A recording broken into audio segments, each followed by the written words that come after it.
Hi, guys. Welcome to Threads Podcast, Life Unfiltered. Thank you very much for joining us tonight.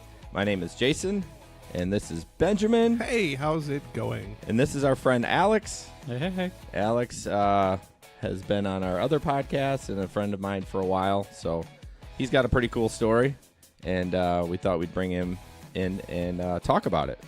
Yep. Yeah.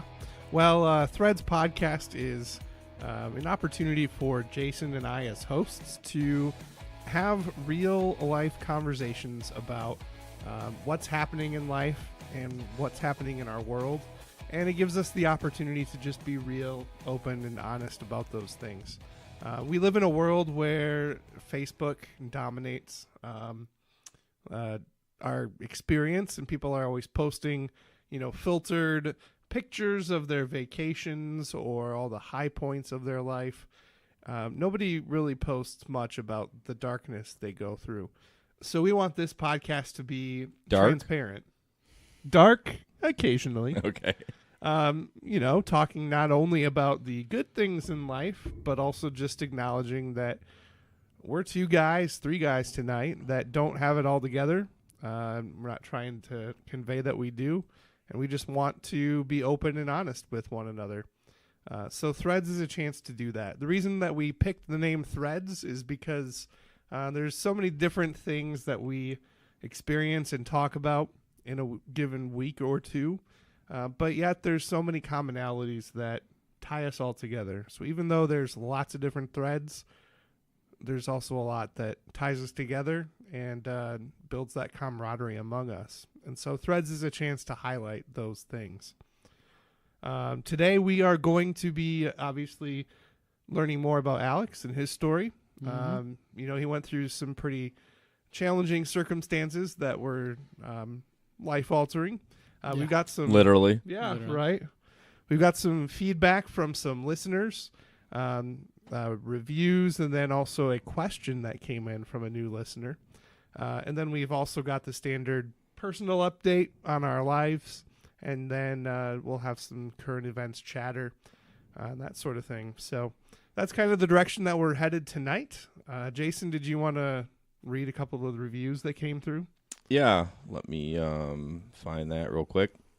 So, thankfully, with the Eric Zane partnership, we've had quite a few reviews come in, so we're thankful for that. I'll read just a couple of them. Real interesting podcasts. Two guys talking about real-life situations and challenges. Very relatable. New listener from the Eric Zane Show. I swear like he told them to do that because all three of them say something about the Eric Zane Show. That one was by Ryan. This one's by Joe Stinkpot. That's his username. Awesome. Two guys hanging out, chilling, openly sharing observation about how they've been reacting to life in an age of social mania and Facebook or fake book. Nice work there. I like that. It's refreshing. Thanks for the introduction on the Eric Zane Show. I'm not sure who this one is. It's Caravan Mom 78. I bet she was born in 78. Maybe so. Heard about this podcast from the Eric Zane Show and decided to give it a listen. I really like it. The guys are very open. It's total variety. Only downfall, it's every 2 weeks. Oh, yeah, we were going to talk about that? Or is that a go on that thing? I don't know. Oh, Is boy. it a go? Hopefully, as they grow, it'll be more frequent. I have subscribed so I can listen to each new one. And then I'll do one more from Larry. This is a great podcast to listen to. I really enjoy hearing Jason and Ben talk about real life and peeling back the veneer. Ooh. That we all tend to put on. Great job. Can't wait to get caught up.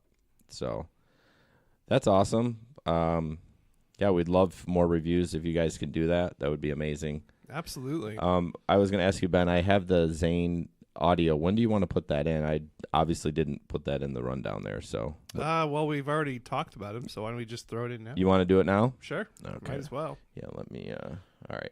So this is just, we kind of just pull clips from Zane's show when he talks about us. This one might not be safe for work, just a heads up, because this was on the paid part of the podcast. He has a free one, and then he has a patron one where he does it's more loose-lipped.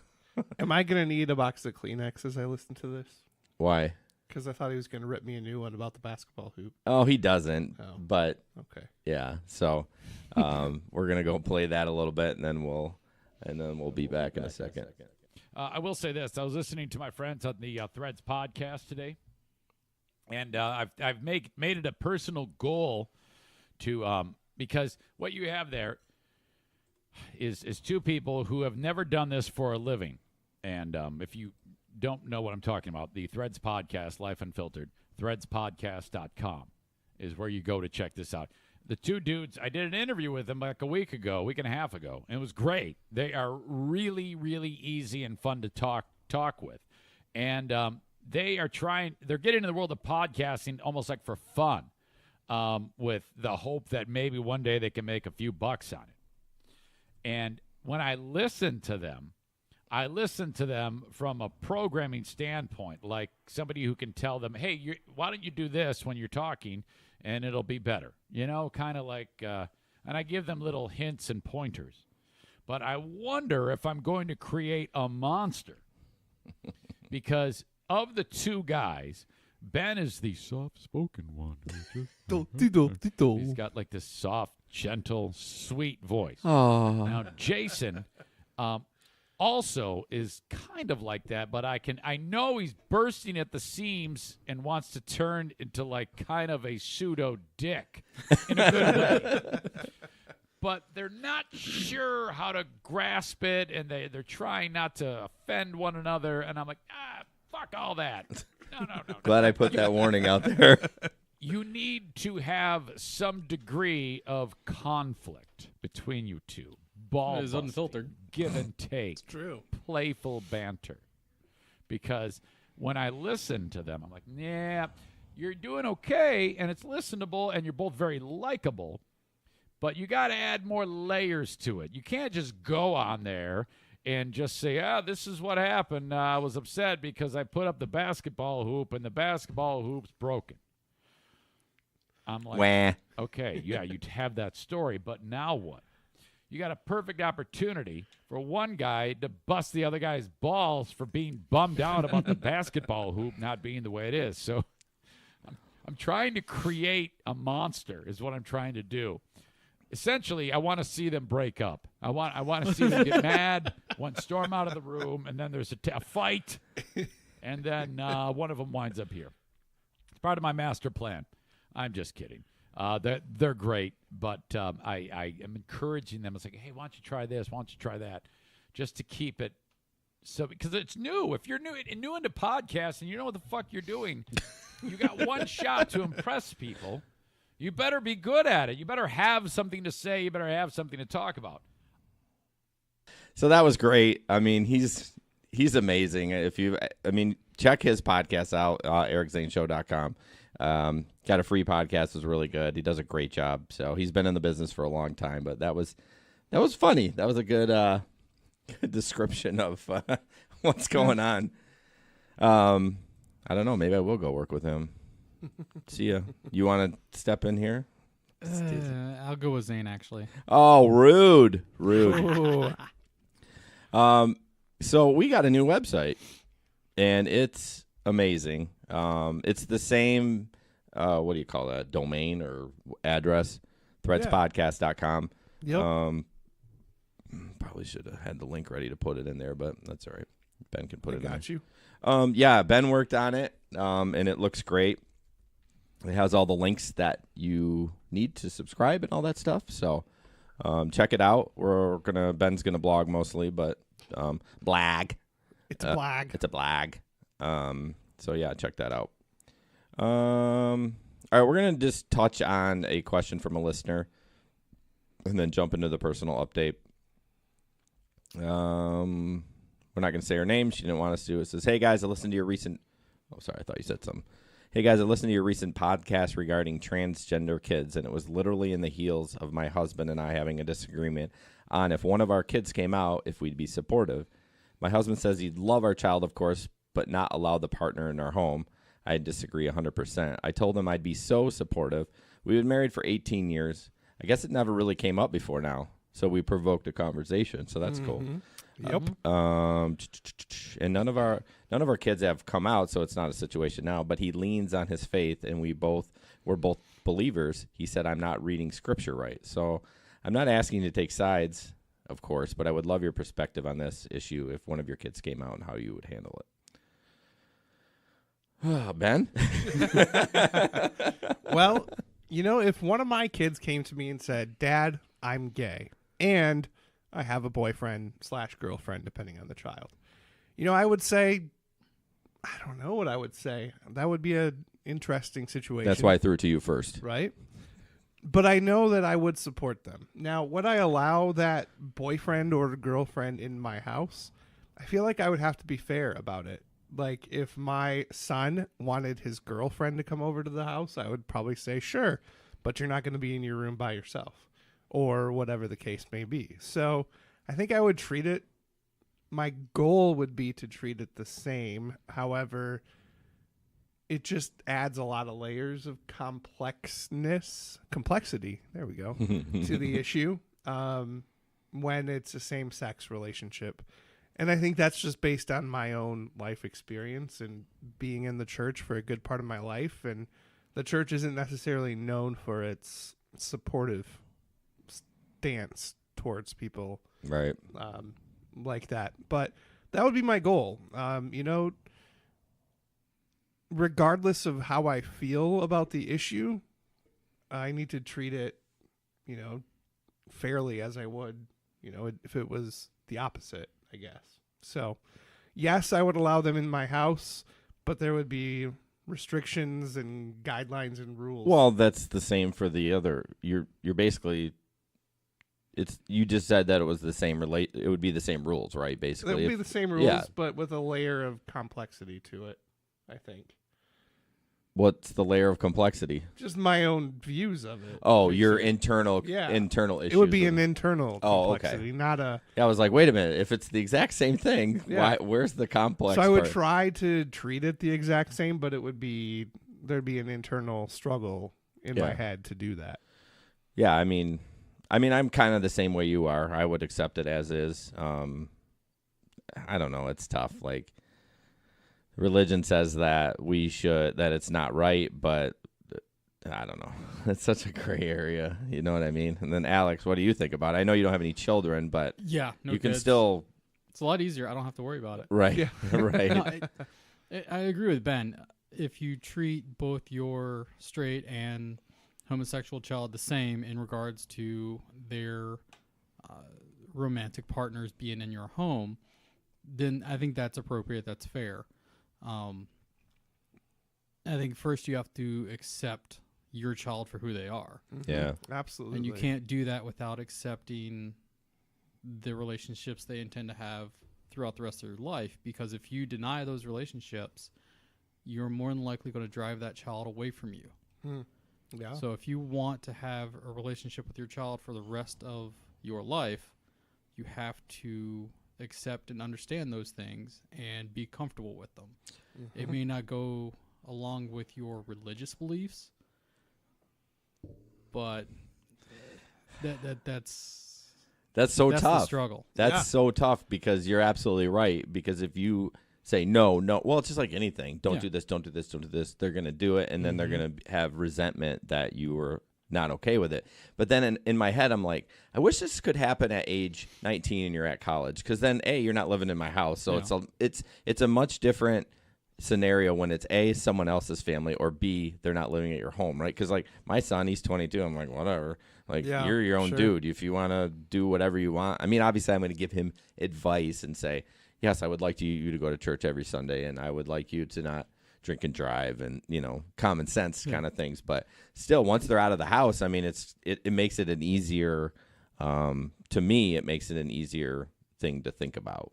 Well, listening to the question, at first, I didn't think about it as a young child. I thought about it as their child as an adult. Right. And is this to the point where if their child is 25 and wants to come home to spend time with their family for the holidays, their parents saying, well, that's fine, but your wife or husband, whatever, your same-sex partner cannot visit the house during the holidays because we don't want that in our house. You read that email like that? Yeah. Oh, okay. Yeah. Interesting. I can see it But from like that how perspective. far does that go? If you Yeah. say you start with your child being younger and still living at home, Because that's my versus- context. That's my context Yeah, too, your is the child- younger, like a 16-year-old. yeah, versus your child being an adult, because that could go that far. Yeah. Yeah. And that's why I mentioned if you want to keep them in your life, you have to accept that for the duration. Yeah. And the faith and the Bible does say that that's a sin. I mean, it's pretty black and white. There's no gray area of that. So, but there's such a gray area with all of this. Like, we're both Christians. I don't know if you are or not, but and that's okay. But it's just tough. It just puts it in that, like, my liberal social side said, whatever, you know what I mean? Do your thing. But my religious side says, oh, like my son with having sex before marriage. I was like, I don't want you to have sex, but if you do, like, I would say, I don't want you to not PK. I mean, it's not a choice, but I mean, oh, well, I'm digging myself a hole here. Yeah, you are. I don't know. Help me out, Ben. Do you understand what I'm saying? Yeah. A little bit. I mean, I'm gonna ripcord. Yeah. So one way that I've heard it said is you can be right or you can be in a relationship. And there are times where it's one or the other.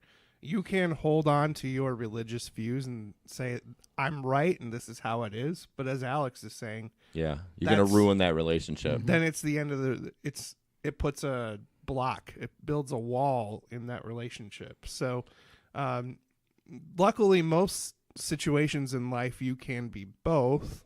You can be right and you can have a relationship with them. But then there's issues like this where it's a very divisive thing. What would you say to your son? Like, about the sex thing I had with Nolte, like, would you say, I understand, what you're doing. I don't agree with it, but I support you. What would you say to, like, if you were saying something to your kid? I would make it clear how I feel and what my views are. But would I hold my son to those views? If he hasn't made a commitment to them, then no, I don't think it's my place. But if he has communicated to me that he shares those values and has asked for my support in holding him accountable to that, then I feel like that gives me some leverage or gives me the opportunity to speak to those things more clearly. But if he hasn't, then, I hear you, son. I don't agree with what you're doing, but I still love you, and I want you to be smart about what you're doing. What if he said to you, and I'm bringing this to the absolute extreme, if he said, so you're saying I'm going to hell, Dad? I'd say, you know what? That's not for me to decide. Yeah, that's true. That's true. All right, I think we hit on that pretty good. I think I dug myself a hole. So yeah, we're gonna jump into the personal update. This is where we talk about. We used to do all of them, and think Ben is like, let's just pick one, because I said, yeah. Did you're you right. pick? If it's one of the following, yes, yeah, thank you. that. So we have flub, victory, and someone who impacted me, or something I read that impacted me. So, you want to go first, Ben? Yeah, I would love to. So about 10 years ago, I lived in Oregon, and I had 4 children. It's bizarre to think it was that long ago. And one thing that our family loved to do was spend time on the Oregon coast. We would just go and, spend a whole day. Sometimes we would stay the weekend and just hang out on the coast. Nothing was planned. We would just kind of go with the flow, and made some really good family memories by doing that. As I mentioned in previous episodes, it was a sibling group of 3 foster kids that we were caring for, and we were told that everything was in line for us to adopt them. Well, it didn't work that way. So a pretty devastating blow to me personally and to our family, that kind of impacted how we had fun with each other. Like, it was hard to do things as a family after that. My wife and myself and our son. Within the last couple of years, we adopted again, and so we're a family of 4 now. And yesterday, I feel like, was probably one of the best days we've had as a family. We started the day at my parents' house. I have a friend that's doing some custom paintings for our kids for their new bedrooms, and so she wanted to meet with them and help identify what they wanted on their paintings. And then we got to take a trip to the beach. My dad recommended this random little itty bitty beach in Fenville, of all places. And I didn't know there was a beach in Fenville. I mean, it's only 66 feet long. Oh, technically. big beach. But I mean, you can walk the beach beyond those points, but you can't like sit and just, Right. And there's also a ton of rocks at this beach, and apparently rock collecting is a huge hobby for a lot of people. So we Nerd. went and collected rocks, which was odd, but Very. very peaceful at the same time. It was just, I don't know. It was so calm. Everybody was getting along. Everybody's having fun doing their own thing, looking at different rocks or skipping rocks on the water. Just a great time. And then we wrapped it up with dinner at a local place in South Haven. So, yeah, it was just, I don't know. I can't remember the last time that we had so much fun as a family, and when it felt so low-key and just enjoyable. Yeah, it's So, always different when you don't have a lot of screen stimuli. Yeah. You know what I mean? Where you're on your phone or whatever, but you're in nature and the waves and all that. I mean, I'm not much of that kind of person, but I know you like that Oh, I stuff do. a lot. I would like to. I don't mind. I would love to, quote unquote, hike. Meaning like just some trails, nothing crazy, but Sure. but we have no hills around here. It's Yeah. like it's just flat town USA. Pretty So much. it's like you can find a dirt trail, but you're just like walking. I want a little bit. I want to elevate my heart rate a little bit. But Alex, do you have anything for this or not? I just want a flub, a victory, anything that impacted you or someone that impacted you. If you don't, that's okay. Maybe a little victory, but I don't know, just dealing with the issues that I have now.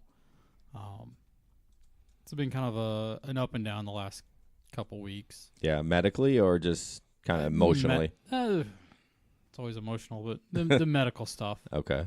Doing a little bit better the last couple days than I have been in the last couple weeks. Okay. Just like diet and balancing that out with the insulin, or Yeah, balancing diet and insulin intake, and the insulin needs are changing constantly. They're increasing, but that has to do with I think my body finally settling in, and Yeah. some things slowly deteriorating even more, and so it's not predictable. Yeah. So the increase meaning you're like, ooh, whatever I've been taking before is not hitting the numbers I need to hit. Yeah. So is the doctor concerned about that, or have you? I mean, I don't. Didn't get the chance to talk to him. I was going to call Friday, and it didn't happen. But Okay. and I don't have an appointment again until sometime in May. But Yeah, you should probably call him before then. maybe Don't be dumb. no. And that's the whole thing. Is diabetes is a self-managed thing. Right. That's why there's so many problems with people that are diabetics, because they don't manage it.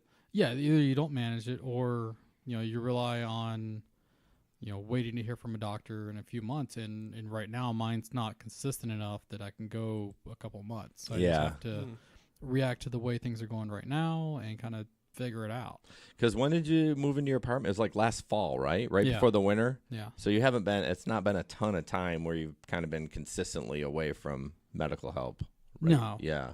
No. So 6 months, maybe. If Yeah, I've been diagnosed for I guess 9 months now. that. Okay. But were you regularly taking care of it yourself? Yeah. Yeah. Well, I mean, I've always been just taking care True. of myself, but Yeah. okay.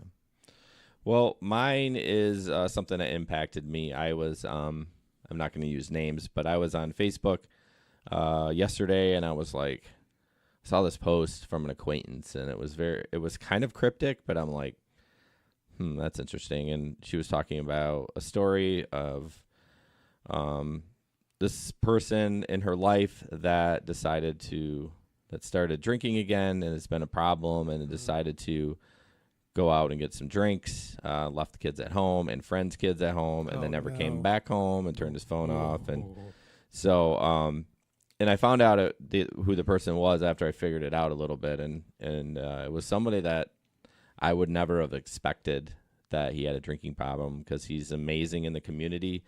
And it was tough. I was like Yeah. a taken back, like I was like, what? Like it was one of those mouth drops. And Yeah. apparently I did message this, not the person with the drinking problem yet, but with the other person.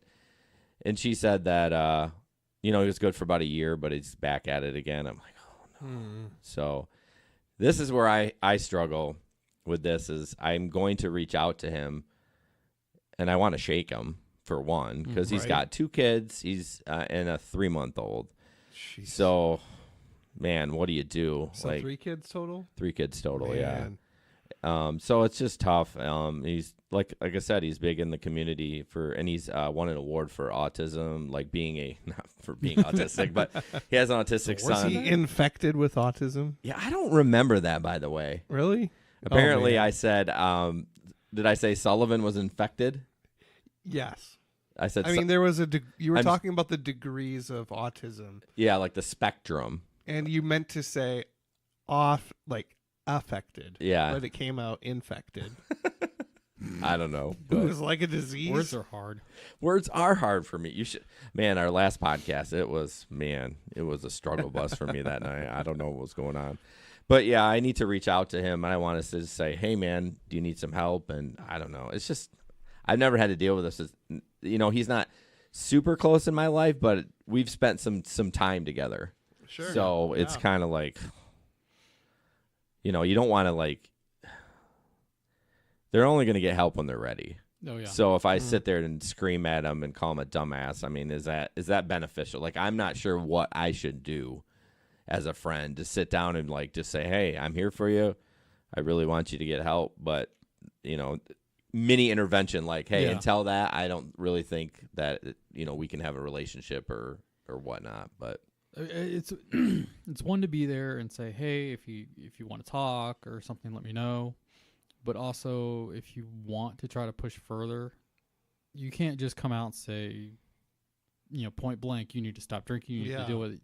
You have to get them involved in something else. And it sounds like he is involved in plenty of other things. he is.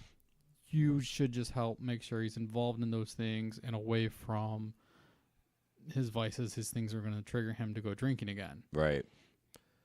Yeah, I don't know. To me, I want to go in there guns blazing. You Yeah. guys know me. I'm pretty let's do this. You need to stop it. Let's get it done. What do we got? 24 hours? Let's get this done. You know what I mean? Yeah. So, I don't know. Well, what if you did do that? I don't know. What if I did? I mean, what's the outcome? I mean, it's going to obviously show him that you care. Yeah, I mean, you're going a different approach, not bring up the alcoholism. To me, I just want to go in there and be like, seriously?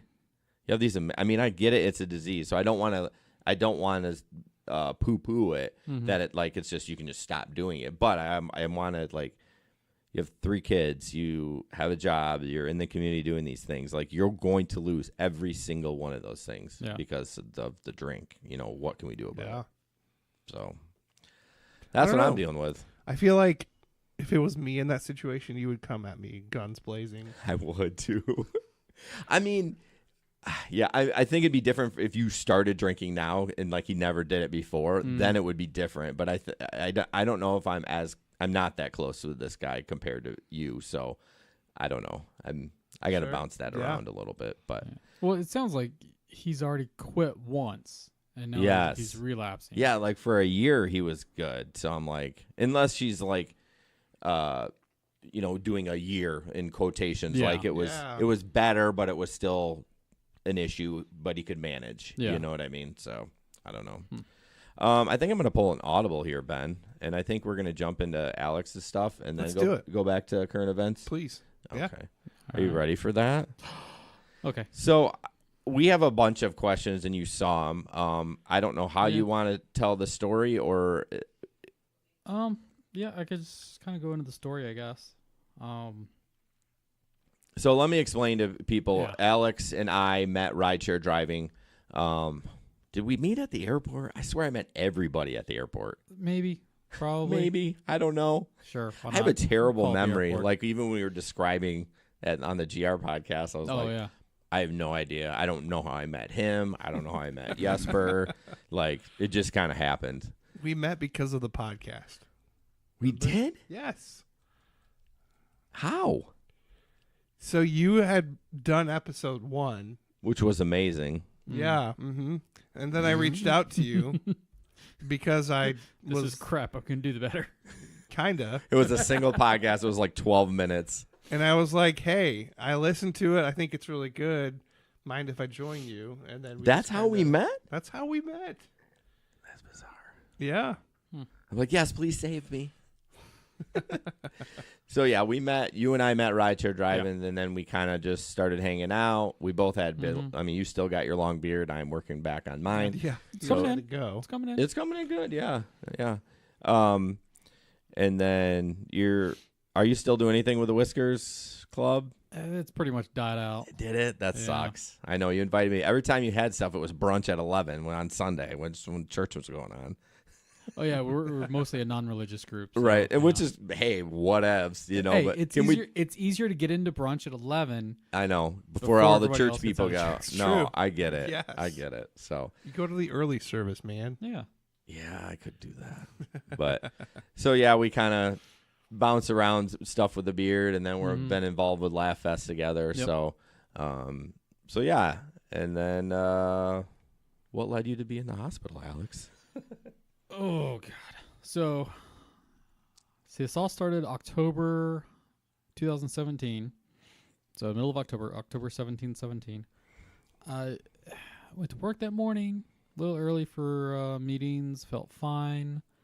Started to get kind of like an upset stomach. So I figured, well, I didn't eat breakfast yet, so I got a snack out of the vending machine. That didn't make it better. Thought I'd go to the bathroom, and that didn't make it better. At that point, I was starting to be in a lot of abdominal pain and like just wanted to curl up in the bathroom floor and cry. Just stuff coming out both ends. It was miserable. Yeah. Thought I'd go outside, get some air. And I tried walking around, and it got to be the point I couldn't walk. It was in so much pain. Oh, wow. Managed to go back to my car, and I started like Googling urgent care Of course. and stuff. Oh, okay. I thought you were Googling your symptoms. You were beyond that. I was like, WebMD. wait a minute. Are you going to WebMD? You can hardly even stand up. I'm like, what are you doing? Sorry. Yeah, I was just trying to find an urgent care, so I found one that was close by. I'm like, all right, well, I'm going to just drive to the urgent care. And my boss had already called me because I was supposed to be in a meeting. I'm like, I don't feel sick. I'm going to go to the hospital or something. Went to urgent care, and they weren't even open yet. So I'm coming up to the door, and I'm like looking, and there's one nurse in there. And I think she was going to come to the door and say, oh, we're not open yet. Except she got about as far as, we're not, oh, Boy. snap. We got a problem. Yeah, she just drugged me inside. And like, what's wrong? What's going on? Trying to get my name. Put me in one of the rooms. She's taking blood pressure and temperature. She's like, I'm going to get vitals. I don't know. Right. And she was the only one there. And then the doctor comes in, and to him it's any other Tuesday. Right. Hey, good morning. How's it going? And I guess she just started screaming, call 911, get an ambulance. Okay. Oh, wow. It was pretty much, they knew there wasn't anything they were going to do. So I got a fun little ride to the hospital. An expensive ride, I imagine. Oh, nothing compared to the rest of it. Oh, God. We'll get to that. Yeah. No kidding. Yeah, the guy in the back, he was telling me what turn we're taking, are we stopping, and because I had to hold on to the gurney because any movement was painful. Oh, yeah. Just 'cause everything was like tensed up and cramping. I called one person I knew because last time I was in the hospital, she got mad at me for not telling her. You're going to call that person first. Yeah. Apparently I called my parents and told them, oh, I think I got gallstone issues. I don't remember that. Yeah. I was on all of the painkillers. Yeah, I figure by halfway to the hospital, they probably had morphine already in you. From what I understand, I took a dose of Dilaudid, and then like a couple hours later, a double dose of Dilaudid, and then like another hour is a triple dose of Dilaudid. Wow. And that was just to get me somewhat calm. That's crazy. Yeah, the hospital ran out of Dilaudid after a while. I think I took it all. But yeah, so that first 24 hours, it was mostly just drugs. I don't remember anything really. Yeah. I remember a couple people getting there. I remember trying to go to the bathroom again at one point and getting yelled at because I got out of bed. But yeah, then I remember my mom getting there like the next day because they live in West Virginia. Right. So, Oh, wow. Yeah, 10, 12 hours away. So I remember I gave her my phone and said, "Hey, call my boss. I don't think I'm coming to work for a while." And that was about the last thing I really remember. And then I just had this huge dream sequence. Oh yeah. Apparently, so the morning of the 17th is when I went to the hospital, and it was 4 a.m. on the 20th. So 2 days and a half later, Yeah. they called my parents back in the hospital room and said, we have to do something. Things are failing, and we're going full life support. And they said right now he's stable enough that we can transfer him over to the machine. And that's what they did. They brought the equipment in the hospital room and just it looked like, I guess, a war zone. It was bad. I think it was like day 4 that you were in there that I came up, and it was shocking.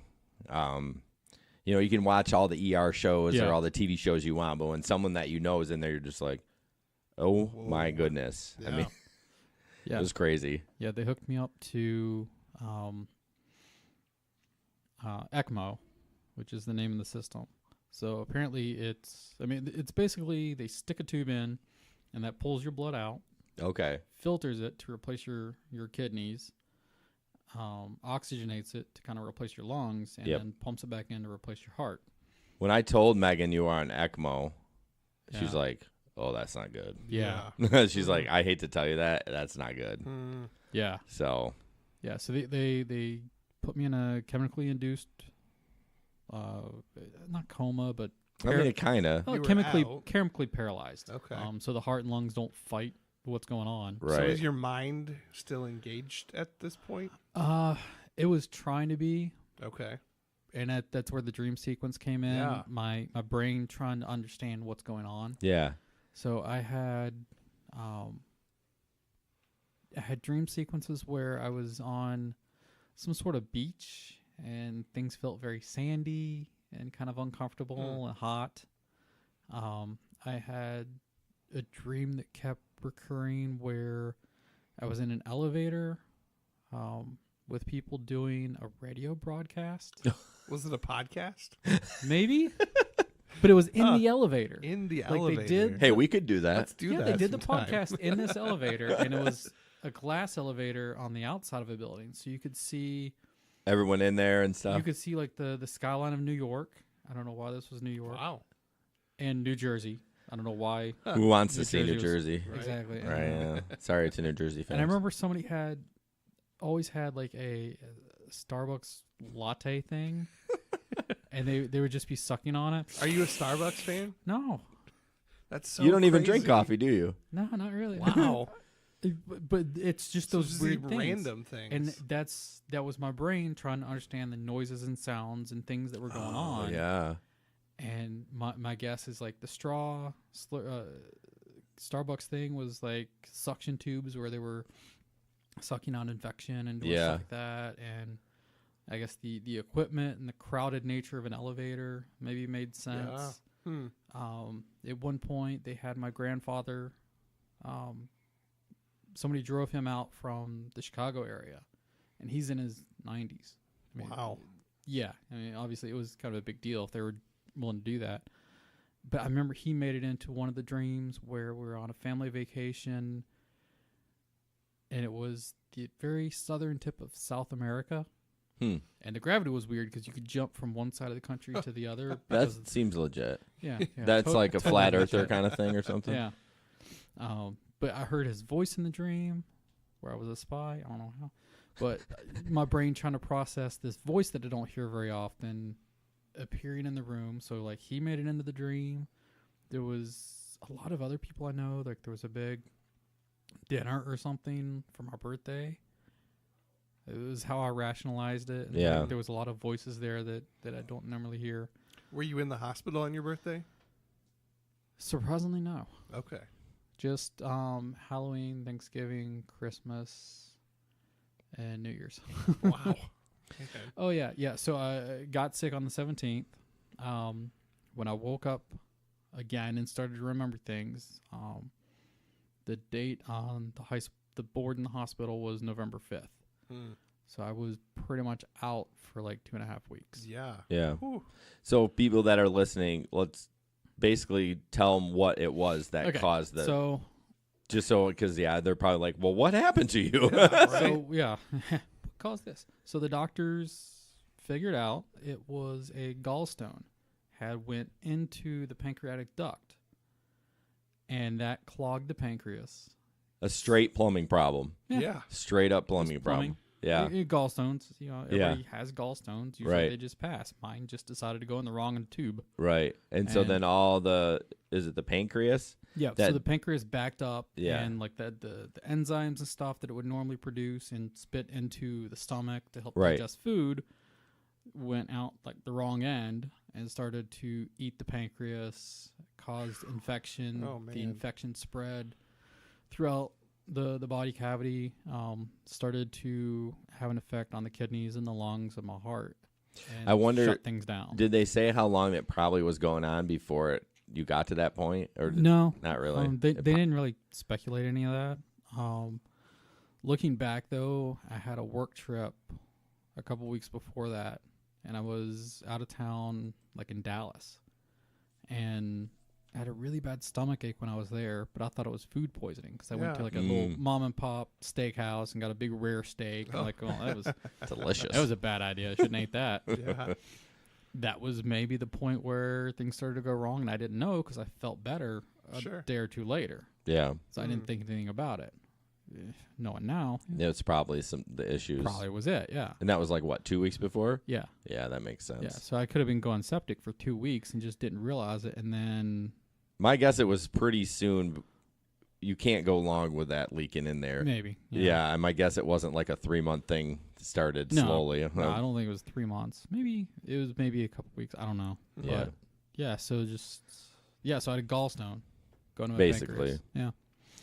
It's crazy that something so small, Yeah. So tiny. so microscopic even, can cause you to be laid up for that long. That's crazy. I mean, and it's hard to like say it in words, but you were like on death's door. Oh yeah. Like I remember, I don't know if it was your dad or somebody reached out. Somehow I knew that they said that like, yeah, you better get down there if you want to see Yeah. him. And I'm not trying to make you freak out. I mean, I'm sure you know that already Yeah. that you were close, but I mean, it's I can't describe it in words, especially someone that I'm close to that I've never seen that before. I'm like, I can't believe people have to deal with this all the time.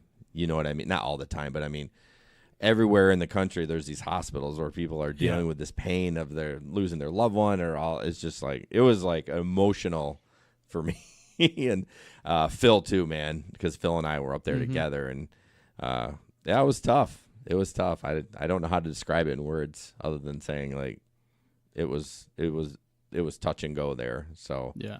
Yeah. Well, one thing, and it was kind of a mistake for me to look it up, was ECMO. I looked up what it is because I wanted to know. Yeah. And the survival rate of ECMO, from what I read, was about 60%. So it basically, once you get to that point, it's a coin toss. Yeah. And No kidding. like I said, there was, one tube out, goes in the machines, and then tube pumps the blood back in.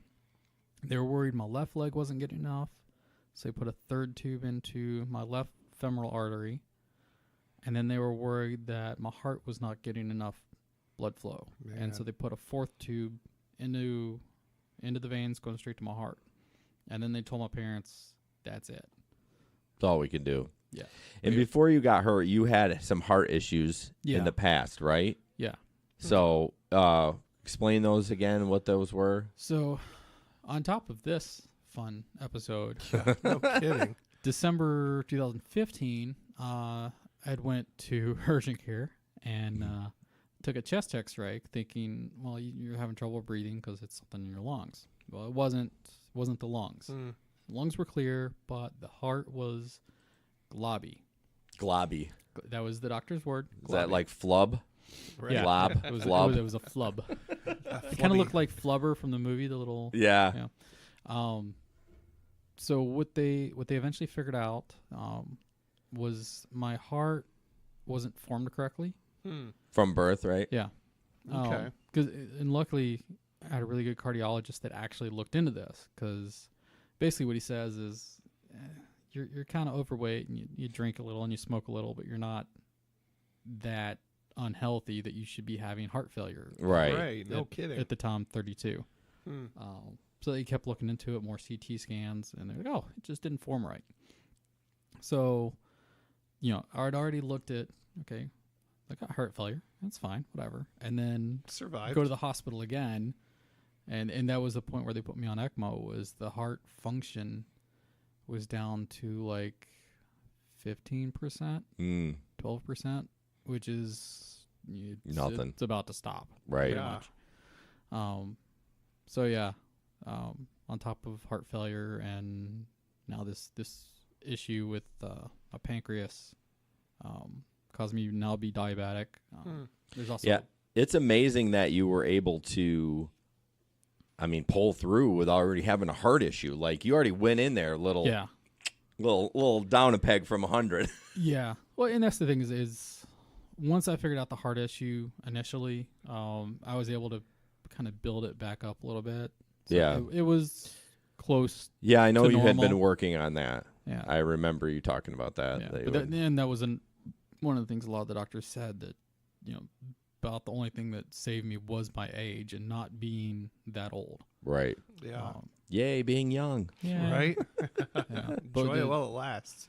Yeah, the scary part though is even with age on my side, while I was in the ICU, a couple doors down was another guy with another septic condition, Mm-hmm. pretty much the same age, kind of the same just sudden issue, Yeah. and he was actually on the news. They had to take part of his leg Mm. and do some other drastic measures, and he didn't make it. Didn't make it. And so that was the hardest part, is hearing that, laying in the hospital room and trying to understand why the guy down the hall didn't make it and I did. Yeah. Yeah. And it got even closer because my dad was telling me about a guy in the ICU waiting room. He was doing some juggling and some tricks and like entertaining people. And he told me about, he's got this big fuzzy head of hair and a big beard. I'm like, ooh, I think I know that guy. Mm. And I still had a trick. I couldn't talk, but I managed to get my phone and used it enough to pull up his face on Facebook. Yeah. And you're pointing at it. Hey, is this him? He's like, oh yeah, that's him. I know that guy. But that guy that was entertaining people in the waiting room, it was his brother-in-law down the hall that was losing. Wow. And Grand Rapids is so small in that regard, but that took me a little while to like just cope with. Yeah. Like, why me? Why Yeah. did I make it and he Yeah. didn't? And that's what it is. It's a 50-50 shot at that Yeah. point.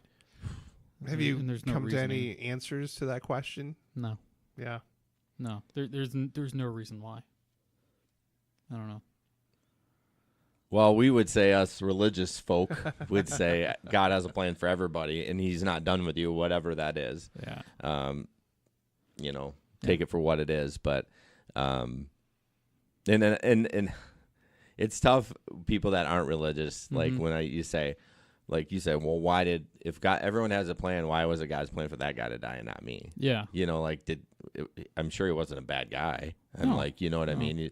When you see people that are like felons, or I shouldn't say felons, but like murderers, and you're like, oh, sorry about your luck. Yeah. You had it coming, right? But when someone dies like that, you're like, that was his plan. So I don't have an answer for you. Yeah. I can't tell you why, but that's what the Bible says. So I don't have a good answer for that. I don't know if you do, Ben, but No, I would just like to hear more from your perspective. I wrote the question in there, do you believe in God? And just because I've been through a number of medical issues myself, and they really made me question the reality of God, and if he exists, then why did I get in this accident, and why did I come within half an inch of losing my life in a bike accident? Why am I still here? All kinds of just big thoughts and wrestling with the God question.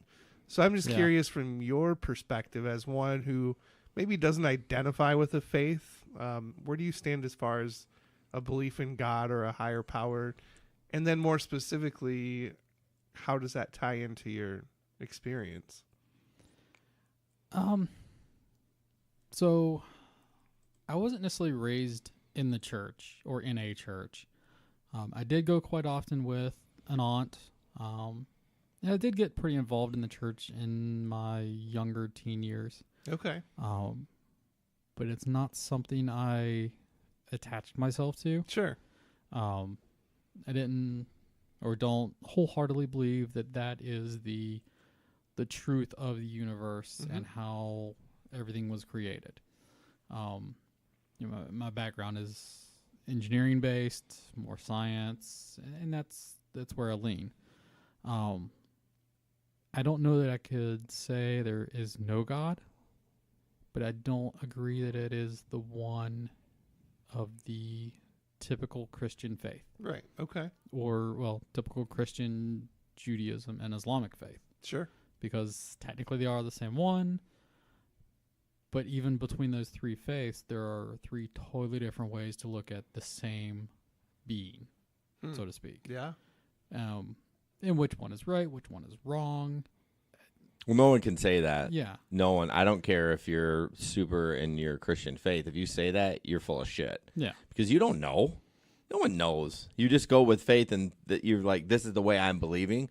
But if you say without a doubt, I mean, I can't say that. I don't know. Yeah. And that's where I struggle, and things that we've talked about in the podcast is that those kind of things we talk about. Like, I mean, this is like blind faith. Yeah, that's faith the thing. Itself is referenced as being evidence of what you cannot see. Yeah. That's faith. And Yeah. so, if somebody were to say that I'm putting a stake in the ground that my way is right, your way is wrong, A, I don't think that's our place.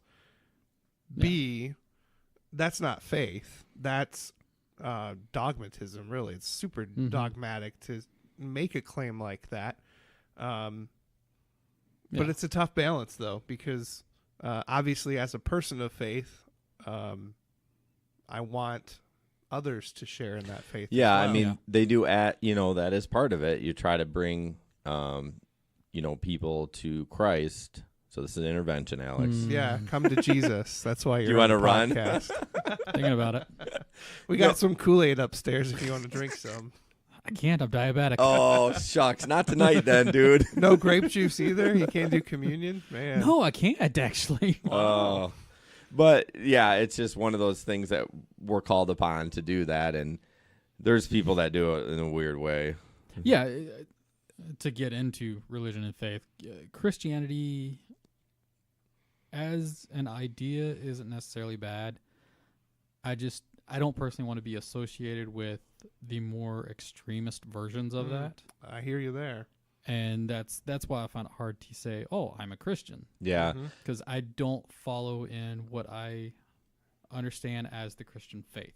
Yeah. I believe you should be a good person. You shouldn't harm others. You should help do right and better your community. Yeah. But I don't believe that the idea of this one person died on a cross, and if you say, yep, I'm with that guy, then you get into this magical heaven place at the end of your life. Yeah. And I don't feel like people use Christianity in the proper way either.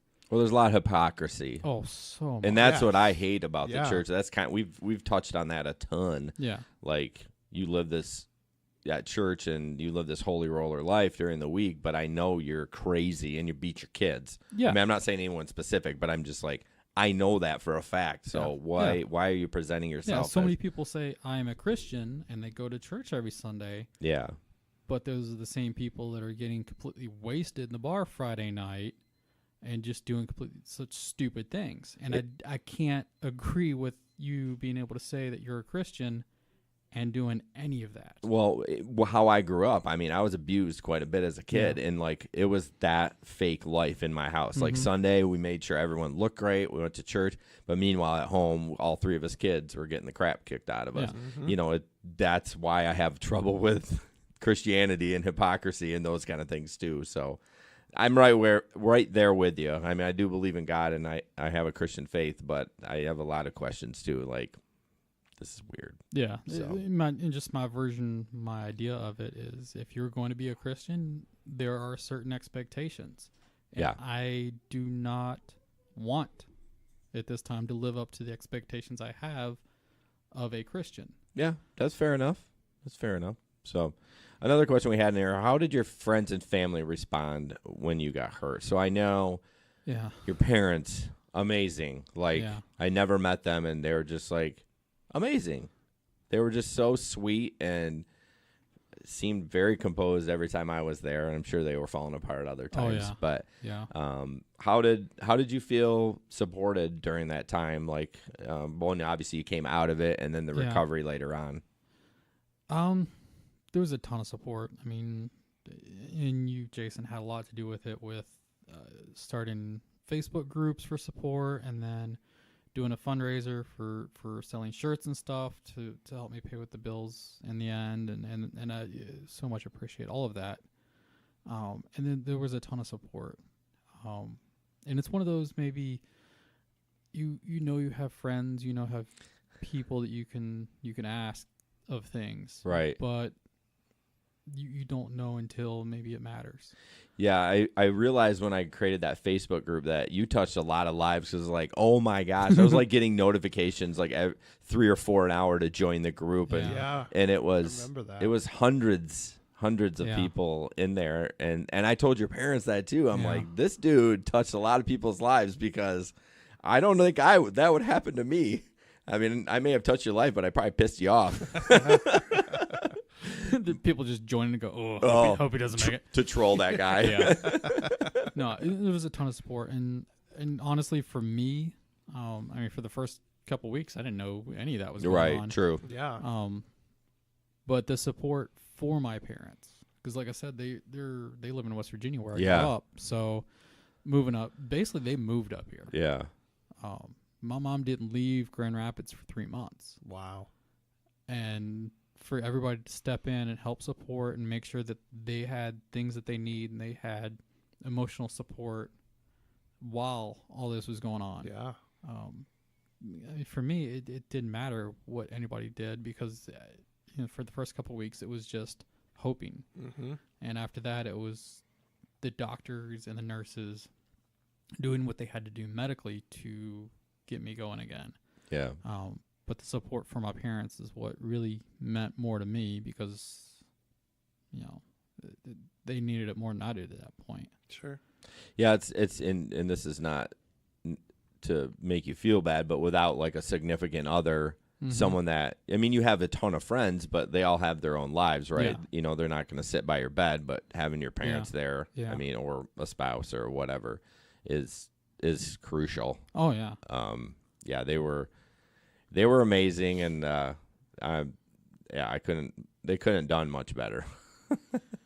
Yeah, and I know they were scared.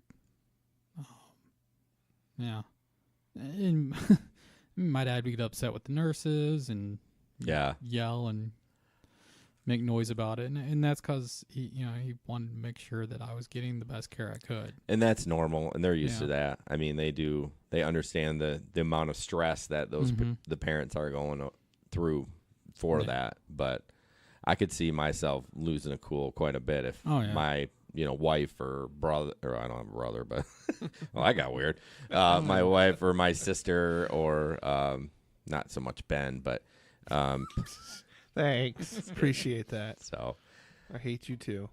I mean, I love you too. Right. Mm-hmm. Wait till you hear the GR intro. You're gonna love that one. Speaking of hate. Great. So let's talk about hope. Like once you came out of the coma, you're like kind of getting to reality. Like how long before when you came out did you know what was going on? And then when you realize it, you're like, oh man, am I gonna make it? Like, and that had to have been crazy to be in your own head and not be able to talk. Oh yeah. I mean, you're Yeah. basically paralyzed, Yeah. but yet you're like, you can open your eyes and you be like, Oh yeah. what's up? So I mean, that was the thing was once I started to come out of the chemically induced paralysis. You know, they say for every day that you stay in bed, it's a week of recovery to get your muscle strength back. Really? Wow. So I was motionless for like 2.5 weeks. Oh, man. So that first bit, just trying to even move, could barely lift my arms at first.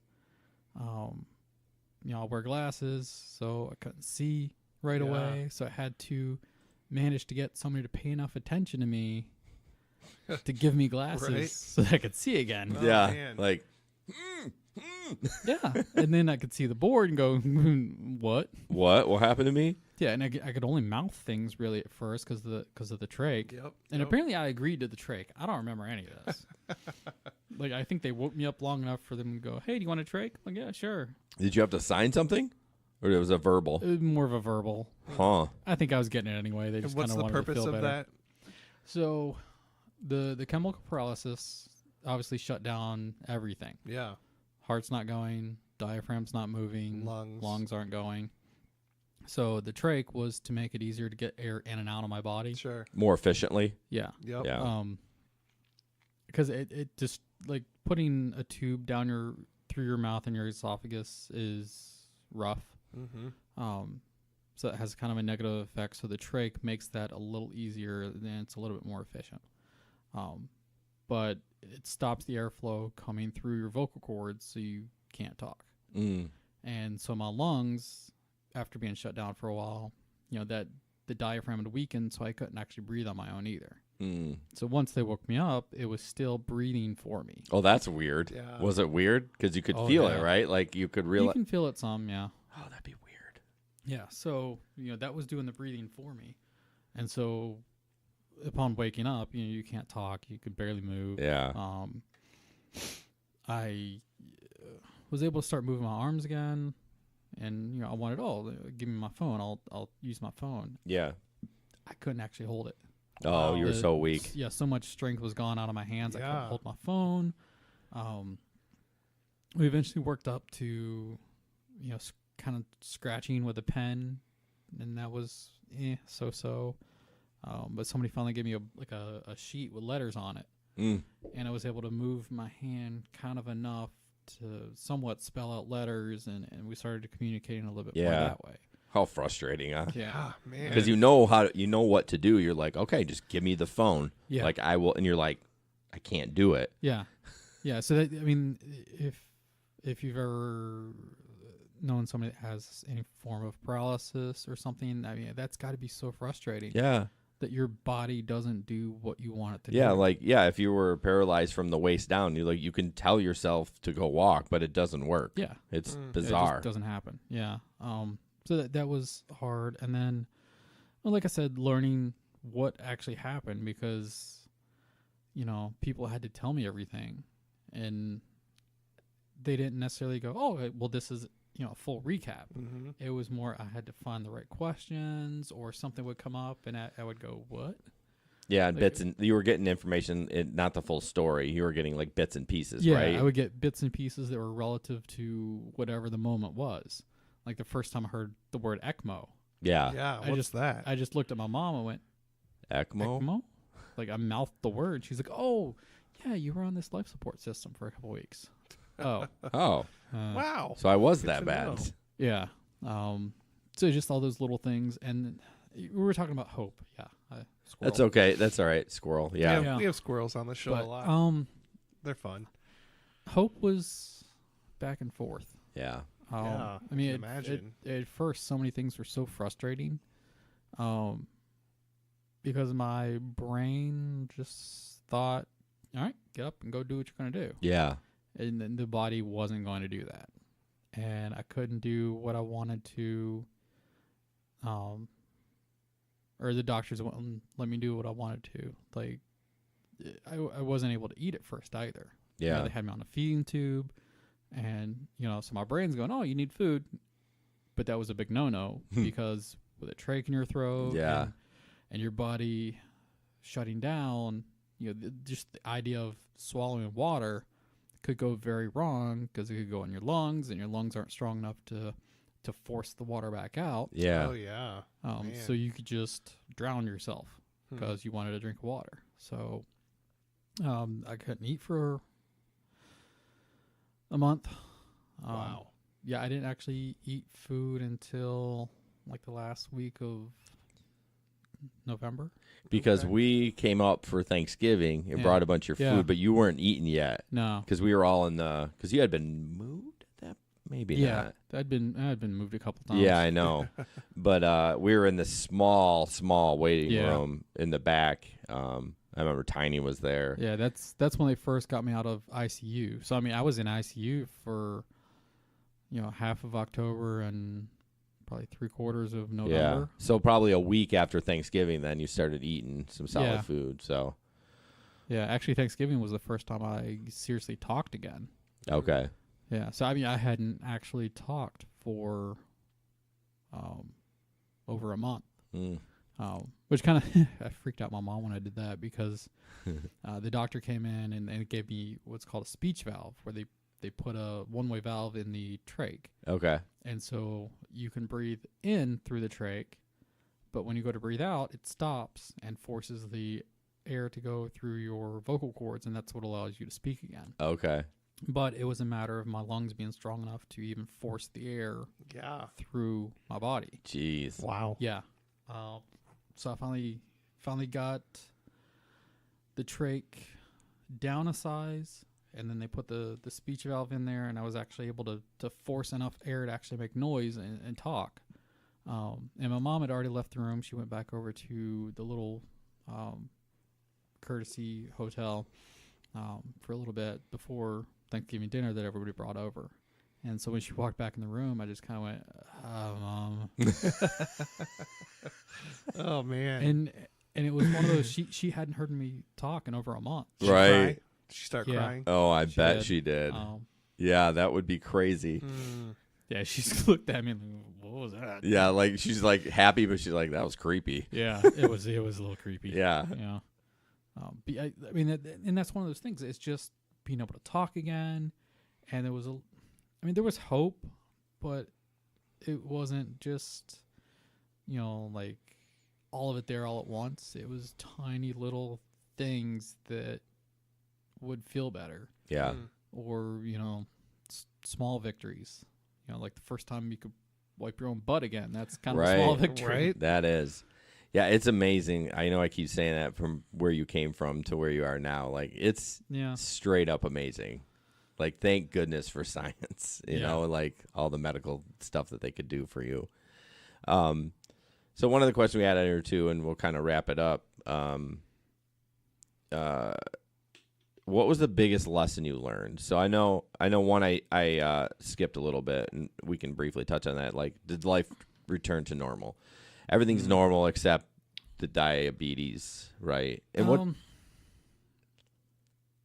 Yeah, I guess. I mean, everything's quote normal. Well, I but- think you're probably you touched on it. I think before we went live about the emotional Yeah. things on, or maybe it was earlier in the podcast. But what are you struggling on that end of it? It's hard because life will never be No. normal. It'll never be where I was before October. Right. It's just impossible. And it's now a different life. It's a different struggle. Diabetes sucks. Yeah. It's everything has to be planned out, and you can't just up and do something. Like I carry a man bag of stuff that Yeah, I just right. need. And I wasn't in a good place before I got sick to begin with. Just physically or mentally Or emotionally. Yeah, mentally, emotionally, Okay. physically, Kind of all three. Yeah, and I mean, if you go all the way back to the heart failure thing, Yeah. like that was one hit And it was like, okay, well, I'm going to have to eat better for my heart health. Yeah. And I started dating somebody, and that was the first relationship I'd had like 10 years. Oh, wow. And so I thought life was going to get a lot better and things were going to be good. And then that ended, and everything just crashed. Mm. And so I was in a really bad place. Everything that I'd achieved, after the heart issue, I lost. Yeah. And then I got sick, and then just about lost everything. Yeah. So getting back to a point where I feel normal, I don't know if I feel normal. Yeah. I don't have a good way to just get up in the morning and be like, all right, it's going to be a good day. Yeah. Because I get up in the morning and I take my blood pressure. And because of the heart failure, I take my weight every day. And then I take my blood sugar. And then I do injections. And so every morning is like, hey, here's a reminder that you're medically a mess. Right. Just don't want you to forget that Yeah. every morning. Right. So every morning is just this, little kick. And, all through the day, I'm always worried, is my blood sugar too high? Is it too low? I don't know what's going on. Like, if I don't feel like eating exactly what I need to eat, then it could be erratic, and I don't feel like doing that every day because, if I eat what I'm supposed to eat for all these medical things, it's like, oh, you get boiled chicken and broccoli. And that's your life now. And that no. Hashtag sucks. Yeah. I mean, it was... No red meat. I've got a blood disorder. I probably should actually have more iron than I have, but maybe just spinach. There you go. But not it, and that was the thing, is my last stint in the hospital when they diagnosed me with diabetes, because they didn't diagnose me right away, because when I was first in the hospital, the pancreas kind of started working again. Sure. Mm. And it's been over the last year that it's Because you went died. back in, right? You like came Yeah. home, everything, and then you're like, oh, something is not Yeah, right. well, I left the hospital in the end of January, and I was back in the end of March because the gallbladder flared up again and had to be taken out. It wasn't emergency surgery, but it was expedited surgery. Well, for Yeah. you, kind of it is. Yeah, well, they waited a day, so I don't think it's that much of an emergency. Yeah. But yeah, so I was back in for a couple weeks, and then after that, just things weren't getting better, and finally in So June. this is about a year ago then? Yeah. Okay. But yeah, in June, finally went back to the hospital because I'd lost the ability to like move around for myself. Like my health was drastic declining. Yeah. Dropping weight, couldn't keep food down. So that It was a mess. before you knew that Yeah. the diet. So that's probably what was going on. Like your pancreas It was was. like, yeah, this ain't gonna work. Yeah, all the symptoms of diabetes were there. And when we finally went to the hospital, they're like, oh yeah, you're diabetic. Do you know that? No. No. Thanks for letting me know. Because I Seriously. thought the pancreas was working, and Right. Right. turns out it went on vacation sometime in April. Right. Yeah, but just at that point, I kind of gave up because they wanted to do another feeding tube, and after not eating for November, Yeah. I didn't want to go through that again because that's the only thing that I wanted was food, because everything I tried to eat would come back up over the last several months, and so I kind of gave up. And so when they said, well, you can't leave, because I wanted a feeding tube at least put in my abdomen so I could leave the hospital, Yeah. because at that point I'd been in the hospital like 5 out of 8 months. You're tired of it. Yeah. So yeah, I told them I'm out. I'm going to leave. Either give me the feeding tube or I'm going home. And they said we couldn't do it today, so I said I'm going home. And I think that was the point where I mentally gave up. Yeah. Because I know one of the nurses said, well, if you leave, you can't eat, you'll die. Okay, Wow. I'm out. It was kind of funny. They had a feeding tube on my nose already, and I got my shorts out of the closet. I was gonna go get my clothes on and go home, and I found a pocket knife in my shorts. So the tube was tied into my nose, so I just went, I looked at the mirror and cut the tube, pulled it out of my nose. You did? Yeah. And the nurse came back in, and she's like, "Oh, where'd the tube go?" And I got in the bin over there. Wow. Yeah. I didn't know that story. Oh yeah. You were So like, you were about just I was out. you're like, I am done with this shit. Yeah. And that was the thing, is even if they gave me the feeding tube, I was still gonna have to have insulin treatment. So that didn't change. yeah. And I just said, either you teach me how to use insulin now, or I'll be back in a week. Right. You know, Right. whatever. But I kind of got a crash course in here's diabetes. So I've managed to stay out of the hospital since then. So That's good though. That's really good. Yeah. So then what would you think the biggest lesson that you learned from all of this? I know that's a huge question. But not a lesson, but I mean just Yeah, that's the thing. Is there's not really a lesson. Like, yeah, you it's- really it's- didn't do anything wrong. Yeah. Yeah, it's not like, I shoved a gallstone in there and went, oh, wonder how this is gonna go. Yeah. Well, let's why give don't we this a change that whirl. question and I'll bring it up as this is Okay. and we're really big on therapy and mental health and I know you're dealing emotionally and it's a big thing. It's almost like a grief counseling. It You is. know what I mean? Like Oh, you part of me is dead. right. Well, Yeah. not only that, but you almost died. Like Oh, my yeah. mom's in assisted living, so you kind of have this grief before before Yeah. she passes. You know what I mean? So, did you reach out to for any therapy or anything or? Well, like I mentioned before I got sick, I was not doing well to begin with. Yeah. So I did see a therapist once before I got sick. Actually, my second session was the day I got sick. Oh, man. And I've seen him a couple times since then, and usually it was like every couple months, and I just go back and I'm like, "Hey doc, you're not gonna believe this. This is what else happened." Right. I haven't been back since. I should, but I don't. Did you have a good connection with him?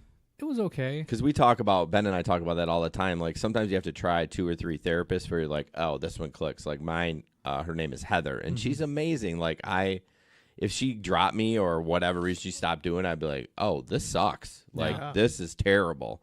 Not that I absolutely need her, but it's like she's amazing. So, I mean, I encourage if you can find somebody. I mean, Yeah. you got insurance, so Yeah. I'm sure you have no problem with that. But it's been a big. I pushed him back into therapy, and it's helped him. So, Yeah. um, Yeah, I need to go back. I'm just.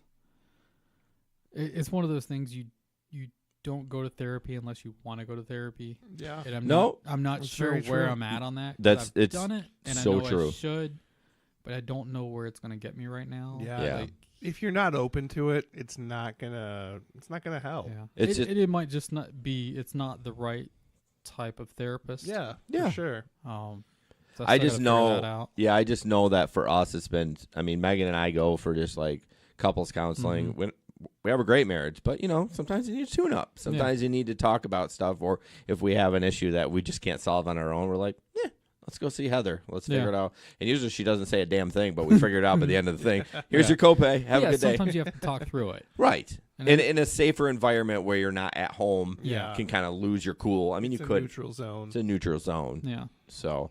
Yeah. I think that's a lot of it. I need to talk through a lot of this still. Yeah, I think. I mean, I hate to beat a dead horse, but man, I think it would be a game changer for you, especially Yeah. since you were dealing with some shit before Yeah. you got hurt. Now you got this huge other thing you're dealing Yeah, with. man. So Yeah. And that's the thing, is this stuff that bothered me before I got sick for a while didn't matter, yeah, but now it's getting to where that matters again. Yeah. And That that's makes a lot of sense. it's interesting how I try to put myself in your shoes. Like you're still kind of living your life normal. I would be nuts. I'd be like, oh, life is short. Screw this. I'm going on this vacation. I mean, not to the point where I couldn't pay my bills, but I'm Yeah. like, I'm not saving shit. Like I'm gonna not party. Well, I probably would party, Yeah. but I mean, alcohol and diabetes is not a good thing. But no, I'm it's a shit show. right. But I mean, I would still be healthy, but I would just be like, screw it. Like I'm just done. Like Yeah. I'm not worrying about anyone's crap. Like it's not worth it anymore because I almost died. Yeah. That's how I would I look mean, at it. There is some of that, but that's where the other issues come into play. Is there isn't things that I really wanted to do. Yeah. You know, I didn't want to go on huge trips and was just waiting. It's just I didn't have that desire. Right. And I did have a little bit of that already, where I spent a lot more time going home to see family Yeah. for a bit. I don't know. It's one of those, life is obviously short now. Yeah. That's what I mean. I would But- be. But what am I going to do? Like, the things that I would want to go do and enjoy, I can't just do that. Like what? Well, like with all the diabetes and the medical stuff, like what I would want to do is just go try all these different foods and Yeah. and that doesn't work for me. But I think you can if as long as you monitor it. I mean, maybe I don't know, but there are huge limits. yeah. And that's where I've been talking about my insulin dosing has been increasing. Right. So the amount I can eat at once does become finite. Yeah. I mean, I can only take so much insulin at a time, Yeah. Yeah. you know, within reason. Like the pen has so much in it. Yeah. And so sometimes a meal is based on, all right, well, how much do I got left for the day? Right. Like, what can I fit in? Do I have to go home and get another pen? I think you're doing a lot better than me. I would be like, whatever, I'm just eating whatever the hell I want. I'll just shove the needle in and like hope it works. Some days it is. Yeah. And I wonder if you'll get a little less. I'm not saying you should. I'm just wondering if you'd be like, screw it, I'm having this. You know what I mean? I might pay for it a little bit. A lot later. of days I do somewhat have that, but I don't know how to explain it. It's the what I should be doing isn't even close to what I am doing. Right. So, like, you know, I had some McDonald's. Yeah, I was for going to dinner, mention that. and that's totally not what I should have. Right. But like I said, I don't want to have chicken and broccoli every day. Right. Well, everything know? in moderation. So Yeah. as long as you're not eating McDonald's every night, you should be good. Yeah, You're not well, gonna you lose. know, You're not gonna lose your probably foot. am.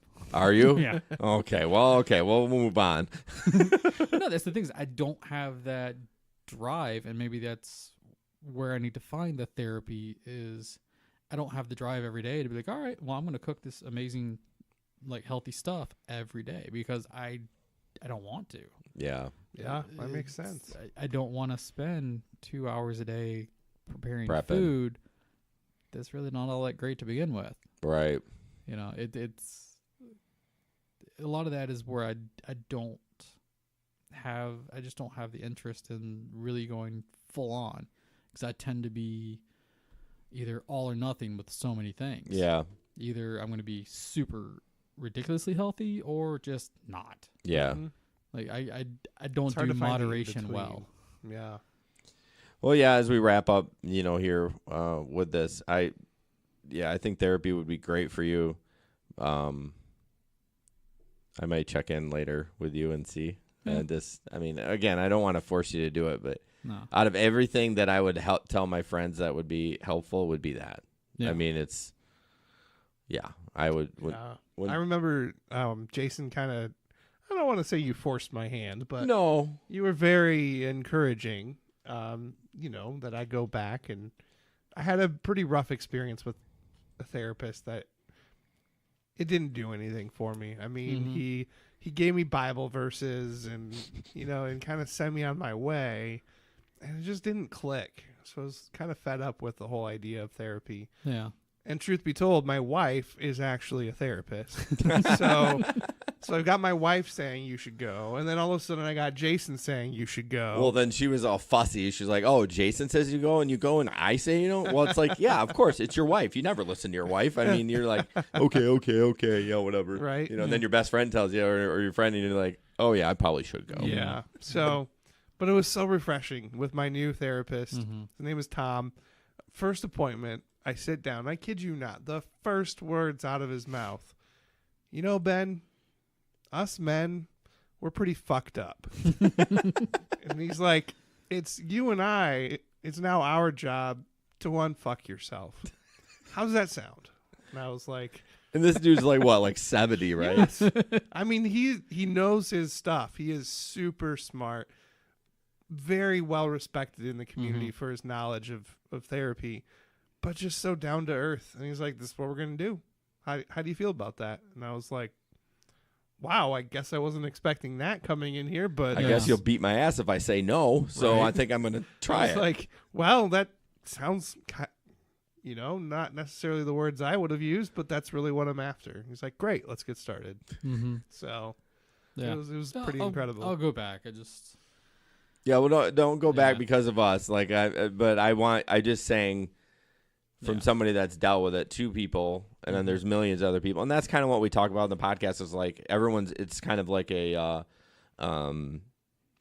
taboo thing to talk about mental health. Like, it's okay, you go to the doctor. Well, Yeah. Yeah. you go to the right? doctor when something's wrong kidding. with your body. So your mind is your biggest organ in your body. Why aren't we dealing with that? Yeah. So I don't know. I'm a huge proponent, but I'll stop beating you. I'm going to fact check you real quick. Okay. Ooh. Your skin is the largest organ of your body. No, he said in. Your skin is on. Boom. You just fact checked the fact checker. Wow. You didn't even fact Boom. check. You just I just pulled that out of my brain. you pulled it out of something. That's where I think it was coming from. All right. Do you want to do our ad? Want to break for our ad? Sure, we'll take a quick break here. Every podcast, we just like to take a little break to encourage our listeners to send in a review. And obviously, there's been many that have been doing that. Derek, one of our new listeners, says that he listened to every episode. That's commitment.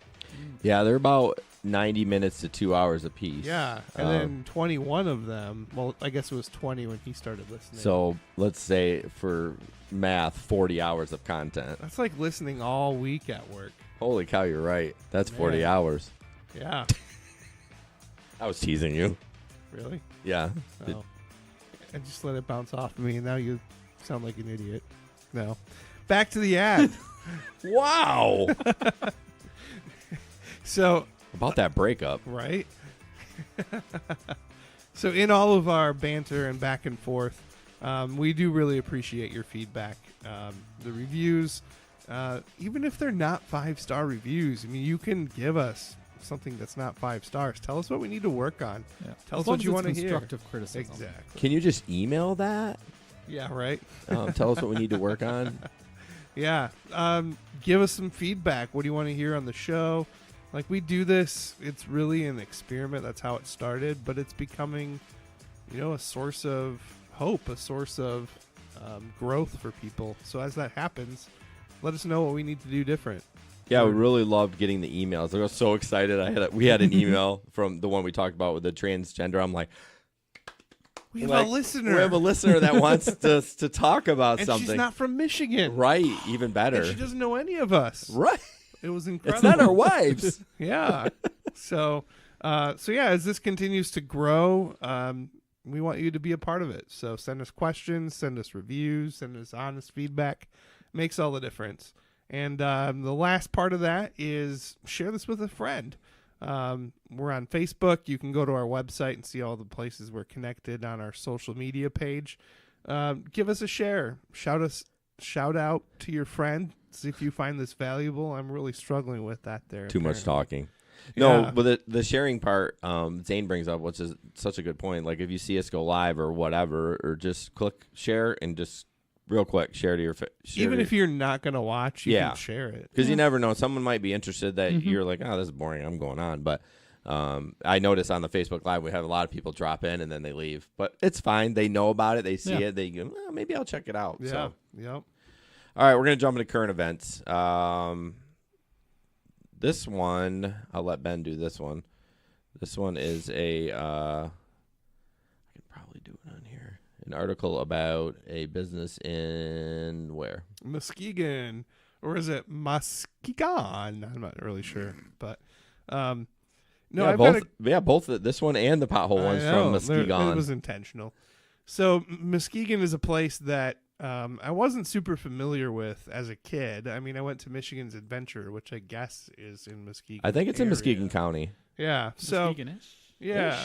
Muskegon-esque. I never really got out there much, but then about 4 years ago, when I started working at my current job, one of my coworkers had that in his territory, and so I just started paying attention to Muskegon, and it just sounded like people were getting shot all the time. Well, there's definitely some sketch in Muskegon. I mean, Yeah.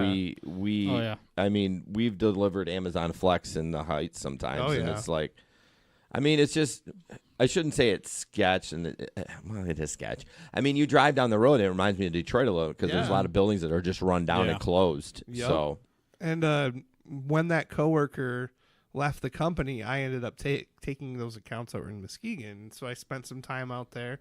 It's a really interesting place. So I got a couple of articles from Muskegon. 4 years ago, I think the image was different than it is now. I feel like Muskegon is in the same boat as Detroit. They're really trying to reinvent themselves and doing a lot of things that are neat and out of the box. So there's a gal who opened up a new salon specifically for men. And one of the perks, and I might make the trip there just for this, one of the perks is they're offering free beer as part of getting your hair cut. so I think she may have a trouble with that because Yep. I remember Jude's Uh-huh. did that, and some of the locations were like the cities that they were in. You're like, mm-mm. I think the downtown one did it the longest, and then they finally pulled the plug on that too. Really? So Yeah. I don't know because it's something with the liquor licensing The or liquor, or you- alcohol has to be sold. It cannot be given away. So maybe Gotcha. to say free, but maybe she said a Pabst for $1, and maybe that would be fine. Yeah. Yeah. But then she would also have to have a liquor license. Really, Yeah. that's interesting. So Yeah. I don't know if it'll work. I mean, I love the idea. I mean, yeah. Pabst, but Yeah. yeah. Yeah. Sorry, Ben, I didn't mean to interrupt you. There's No, that's good. different ways to try to get around it. Like you can sell somebody a cup. and Okay. It just happens to be beer in the cup. Okay. But even that's not exactly. Yeah, I don't know the For rules, sure. but I remember at sorry. I'm on their Facebook page. Their services are shout at the devil, smoking in the boys' room, and maintain your mane. That's So awesome. smoking in the boys' room, men's facial includes cleanse of the skin. Okay. And Wait, what? men's facial. Yeah, we won't go on that. Not safe for work. You know. So yeah, it'll be interesting to see if sorry, we're looking through their Facebook page, but Yeah, I think it's really cool what they're doing. I mean, they're offering complimentary coffee as well. And it's not just any coffee, it's from the coffee shop next door. Yeah. Well, that's convenient. Yeah, yeah. works out pretty good. She eventually plans to serve Rake Beer Project brews, which apparently is also a Muskegon-based business. It's a So- newer one. I know there's a couple breweries in Muskegon, but that's a newer one. Yeah, Yeah. third brewery to come to Muskegon. So it's just really cool to see Muskegon reinventing itself. I'm all about, starting from where you're at, and no matter how bad, awful, whatever that is, Mhm. and then just trying to make progress, whether that's a city or my own life. I just think it's really cool. So thought I would point out that development. Certainly a business to watch. The name of it is Crew, if you want to look it up. CRUE, The Crew. The next current event out of Muskegon, I believe we have a video for. Is that right? Oh, we do? Yeah, we do. So this one, I'm sure you heard in the news, it was a kid with that started filling potholes. Oh yeah. It was tired of the road being crappy, and I feel like this kid is just one of those kids anyways, because why is he thinking about potholes? Like, Right? I feel like it was 12 or something. Yeah. Yeah. But we're going to play a video right for that, and then we'll be right back as soon as I play it. I got to do this right.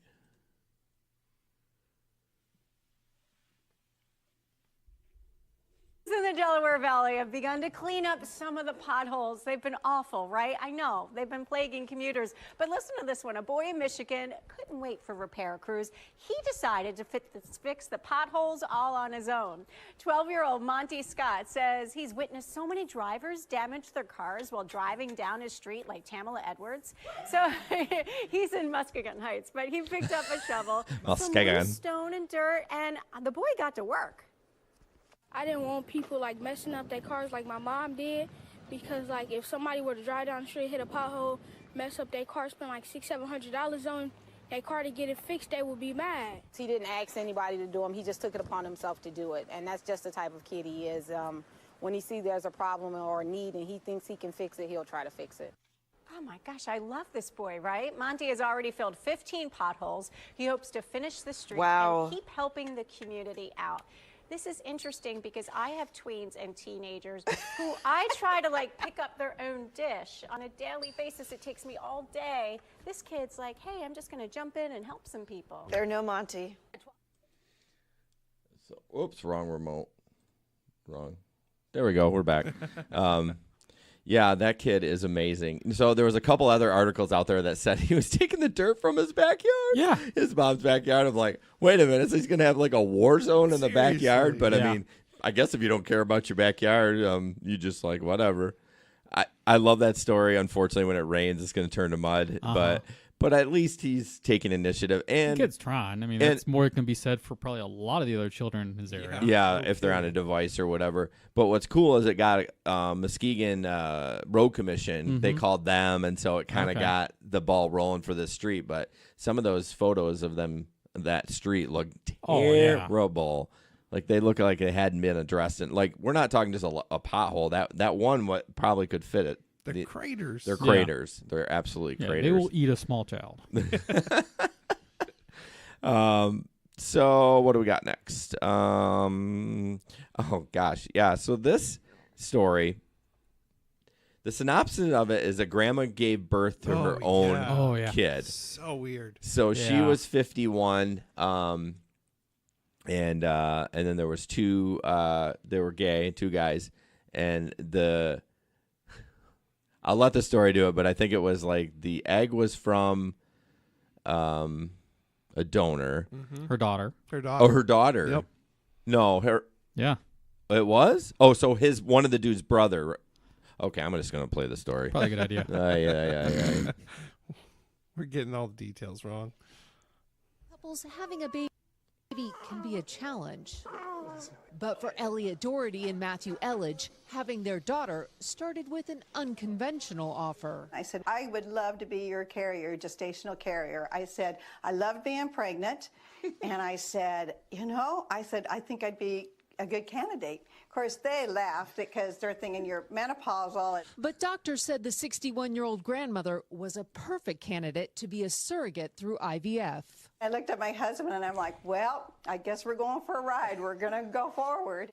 On Monday, she gave birth to Uma Louise Doherty Elledge. The room disappeared and it was just me and her, and I just seriously felt my heart just open, and I just knew in that moment that it was all going to be great because I loved her so deeply.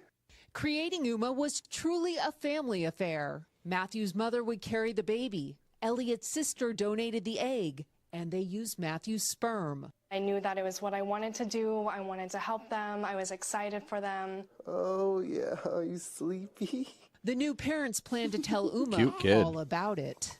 We'll answer every question totally honestly. Well, we're going to have to explain to her that some people have The a logo mom and a cover the dad, kid's or head some every people time. weren't It's just created known by as their that. grandma, but this is going to be just her normal. Family bonds that can't be broken. It was an act of creation, a really imaginative one. And for me, I think this is an origin story of poetry. Tammy Leitner, NBC News. So that is the craziest thing I ever heard. It's up there. Yeah. So that's science. So when you're so since the genetics wasn't from the grandma, there was no risk of because they say as you get older you can have some issues when you have kids. So it's basically she was just like a machine, right? She's just like an incubator. No genes, just put them in there and grow them. And because I'm like, if she's menopausal, but then that doesn't matter because she's not making the baby. And then the egg came from the guy's sister. Well, let's rephrase which guy, Not the father. Yes. Yeah. Yes. Not the biological father. Right. Yeah. Yeah. So the here you go. Have fun explaining this one. Guy A, right? Yeah. Guy A is married, whatever, to Guy B. Right. Guy B's sperm and Guy A's sister's egg. There you go. Went together, and Into Guy grandma. A's mom to pop out a kid. You did good. That was a Yeah. good engineering, There you go. like guy A, guy B. Seriously, man. Yeah. Well, I mean, at least the kid's in the family. I mean, Yeah, I you mean, know, what a story. you know when where all that- the genetics are coming from. Yeah. And It's true. The kid's probably going to look like both of her dads. Oh man, you're 'cause, right. You know, at least she's got kind of like half-ish Yeah. of something. That is just crazy. Yeah. It's Yeah. going to be really weird. It will be. Yeah, it would be weird. I'm torn on this story. This is my dad, and this is my other dad, and this is my mom, and this is my other mom, which is also my grandmother, and that's also my aunt. Right? Oh man. Who's on first? Seriously. What do you have problem with it? I don't have a problem with it per se, but I, as an adoptive dad, both of my kids were adopted. I feel like these two guys went through a lot of trouble to create a life, and I see the value in that. I'm not trying to poo-poo it, but I'm also kind of the position of there are thousands of kids in foster care that already exist, and sure, they may not have your blood and your genetics, but they need a home. Yeah. And you two guys would probably be amazing dads to these kids. Like, So I don't know. I think it's really cool that the science allowed them to start their family, but I'm also the position of, yeah, well, you could go on about it differently, and I don't know. No, So- you definitely have a point. And it goes both ways. I mean, if you have the ability to have your own child, I'm sure that's a huge thing. Maybe the second child will be adopted. You never know. You never know. And obviously, Because mom's too old to do it again. Seriously.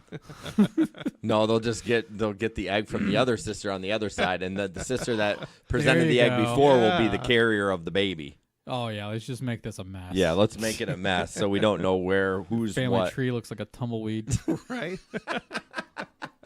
Oh, man. That's great. That was a good one. This is my mother. This is my other mother, Daryl. Yeah. I think you lean that way is just because you adopted your kids. Yeah, and my full transparency, my wife and I found out early in our marriage that having kids naturally just wasn't in the cards. Right. I was going to ask you, would you be where you were at if you could have kids naturally? Probably not. No, you probably Yeah. would. You would probably have a different response to this Absolutely. story. And we were faced with that choice of, do we want to invest money, time, our hopes and dreams into fertility treatment with no guarantee that it's going to work? And we just said, you know what? That's too much risk. Well, I think, yeah, especially with those kids getting ripped away from you too, and like you guys are already dealing with some Oh yeah. crazy emotional stuff. So it's like, yeah, do we really want to do this? Nah, we're just gonna adopt these Yeah. kids that needs a I home. mean, we had our son Stefan, and he was 10 when we started the process for Miracle, and we all knew we wanted somebody else in our family. Like, Stefan was tired of being the only kid and getting picked on, and because that's what it feels like when you're the only child. So we all knew we wanted to add to our family, but both Andy and I were like, we do not want to repeat the baby and the toddler stage. That sucks. I'm here to say, I hate it. Yeah, I Stefan absolutely came hate to it. us at age 2, so we got a good taste of that. I mean, the toddler's not so bad, but I hate babies. Like, they just cry, and there's like, not shut up, but I'm just like, I'm doing everything for you. I can't deal with a screaming kid. It just drives me bonkers. But like my kids now, awesome. Yep. Like, you know what I mean? You can wrestle with them. You can go to the park. You can go to amusement parks or like that kind of stuff. But babies, Yep. not interested. So when we had the opportunity, and when my wife met Miracle for the first time, and her coworker said you should adopt her, like, it was awesome. It was truly a miracle, and that's her name. So I don't know. I guess you're very correct in, if I didn't go through what I went through, I probably wouldn't see things like this. So Yeah. You know, I'm fixed now, and I don't want a baby, but yeah, no kidding. No more. 3's enough. But I did flirt around every once in a while. I'm like, maybe we should adopt a kid. you should. Megan, and she's like, hell no. You know what I mean? I'm like, one more would be good, like a buddy for Sully. There You you know go. what I mean? Yeah. Like, I would want to adopt the same age as what Yeah. Sully is. I wouldn't want to go, or maybe like a year or two younger, Yeah. but nothing like a baby or a 2-year-old. No. Don't do that. I mean, she'd probably want more of a baby than me, but I'm like, Well, when you adopt an older child, I mean, you've seen it. yeah, You get a child with a lot of baggage. Oh, yeah. So And it's not their fault they have baggage. No. It's whatever the circumstances that brought them into the state-run system Yeah. that they're in. Yep. You know, and then it could be their birth parents, an unfortunate situation with a previous foster Yeah. That group runs the home, gamut. whatever. Yeah, but and that's I think what takes a lot more effort and love is to take a kid that does have issues. Yeah. You know they have issues, and to still love them and still want to care for them and teach them the right ways in the world. Mm-hmm. Yeah. Well, she's even got it worse because I don't know if you probably don't know, but she's black too. Not that that's bad, but I mean, she's going from living in, that kind of environment to honky Ben over here. You know what I mean? So he's got to honor her culture, but still be like, this is kind of what we do. So Yeah. he's got his hands full. as she was kind of a brat on, this is from Ben, so I'm not saying she was a brat. Just so if Andy listens and says, rude. No, Andy would agree. Miracle can be a brat sometimes. Yeah. But here you had because it was what, Thursday or Friday? Yeah. But then they had amazing day-to-day. So, I mean, it's tough. It's tough. I commend him all the time for tackling that. Yeah. Because it's a handful. Yeah. So, Well, and that's just an opportunity for you to learn more about a culture that you're not familiar with. right. Exactly. I mean, he grew up in Zealand, for goodness sakes. It's true. I don't think there's a black person still I that don't think doesn't so. that lives there. It's so white. And the only black people that live there were probably adopted. Right. Yeah. So Yeah. yeah. So yeah, I could go on and on. Yeah, about my let's daughter move on. Miracle. But she is a miracle, and you're right. It has really grown me as a person. So I'm surprised you don't have any gray hair, honestly, because the year of it. I know. Yeah. Next story comes to us out of the great city of Allendale, which is home to Grand Valley State University.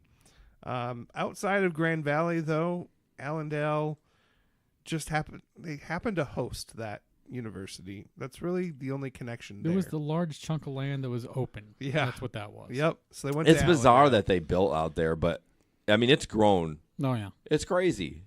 Yeah. When you go out there now, not a lot of ride sharing out there other than half-mile rides on the campus. But I mean, as far as businesses and stuff, I mean, Yeah. there's pretty much anything you need is out in Allendale now. If you want a cookie at 2 a.m, they got you covered. There's a They cookie do? Yeah, there's a cookie shop that's open till 3 a.m. There is? Yeah, Like Where? just regular cookies or cookies? like regular cookies. What are cookies? Well, you know, Marijuana the cookies. special cookies. Oh, no.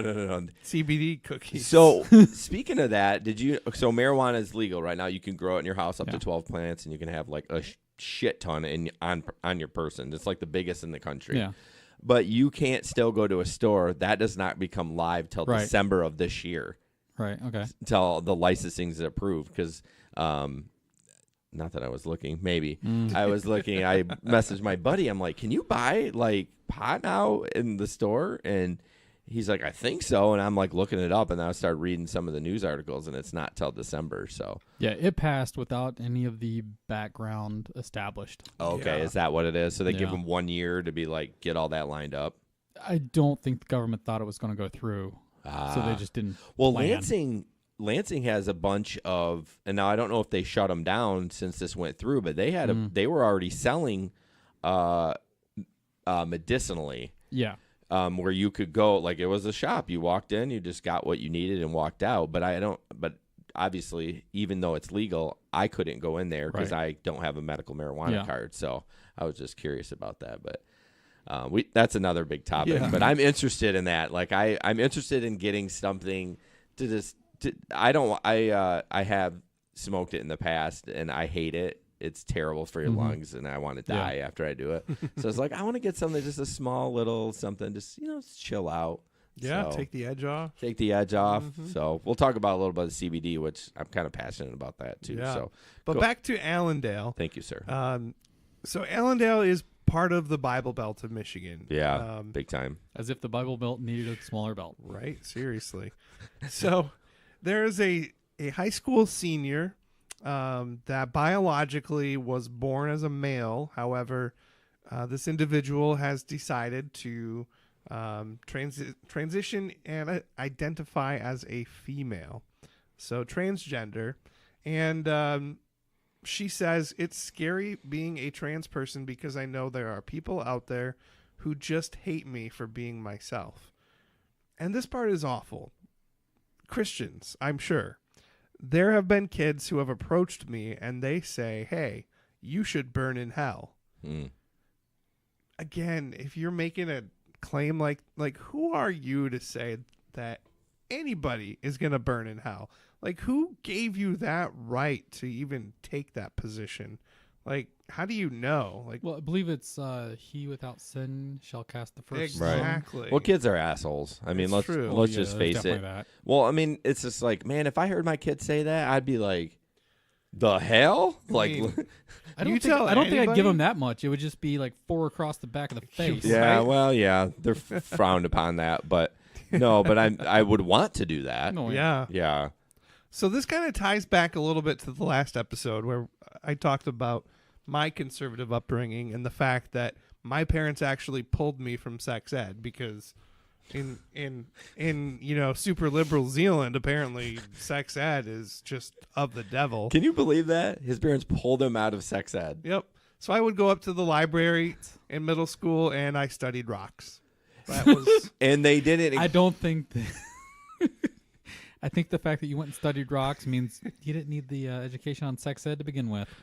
apparently. He studied rocks, but he wanted to get his rocks off. I knew it was going to go there. Well, so hold on. I have to go back to that. Really? Just to clarify. And then his parents didn't talk to him about sex either. So it was No, like, they did. of course not. No, My you said dad they did. didn't. My dad did, but it Don't was make me like go a, back to the last a podcast. once and done kind of thing. Like it wasn't ever a conversation. There was a day where I had apparently what he thought was a adolescent infused testosterone tantrum. I don't know. Wow, that's a lot of tease. I know. So I had just kind of stormed out the door and went on a big bike ride and came home. And then my dad at bedtime pulls me into his room and he's like, "You're going through something that's called puberty." And I'm like, "Dad, I know what this is." And then we had the talk and it was so awkward and so weird. And I was like, okay, whatever. I think I'm still waiting for that. So I'm sorry. I keep sidetracking you from this comment. that's all right. Let's back to the a-hole kids. Hey, you Yeah. should burn Oh, in yeah. hell. So everyone is so conservative in Zealand and Allendale. They're pretty close to they border each other, so it's no surprise. But everybody's so conservative there, and the sex ed that's in the public schools is very very much abstinence based, very much Judeo-Christian values in a public school setting. I have a problem with that. I don't think that's the way it should be. So do you have a problem with them preaching abstinence? Yeah, I do. I feel like that surprises me from you. To be if honest. you're going to have sex ed in a public school setting, Why preach abstinence? Mm-hmm. yeah, Let's teach them how to do. Well, not how to do it, but I mean, like Let's the teach them- protection, the condoms. It's pretty much, let's face it, they're going to do it. Right. Yeah. So And- let's give them the actual tools that they need to do it properly, I'm not. safely. I'm Yeah. not. I'm actually kind of against the old condoms in the school.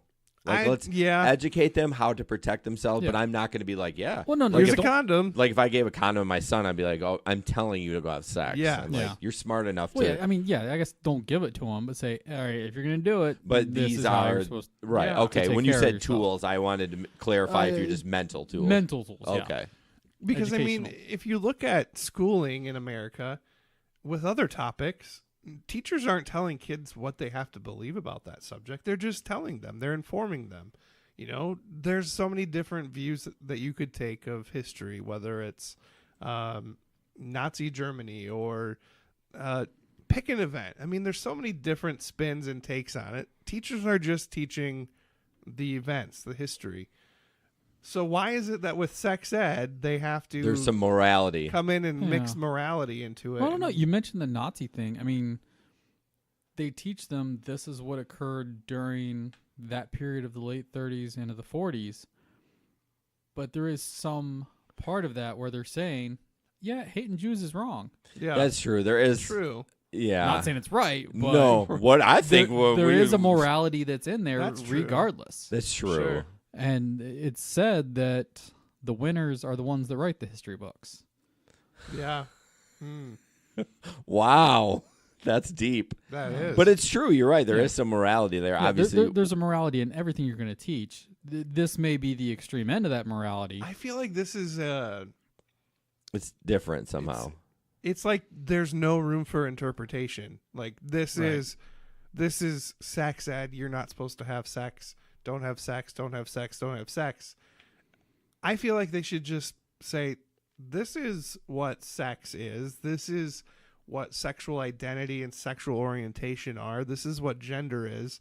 Just lay out all the facts for the kids. Mm-hmm. And then the kids hopefully have parents or support systems in their life to help them identify what they believe and where they fall in those spectrums. I feel like the school is doing a disservice if they go in guns blazing and just only present one view. Well, let's get to the topic at hand. They don't specifically mention LGBTQ. Yeah. So let's talk about that part of it. So you're okay for them to talk about that? I think it's important, and here this is a really touchy subject. Very touchy. Mm-hmm. But as a Christian, I want my kids in a public school setting to be given information that's already available to the public. I mean, if my kids turn on the internet or turn on the news, they're going to read about it. They're going to see it. I want them to have it tailored into their education at school and talked about.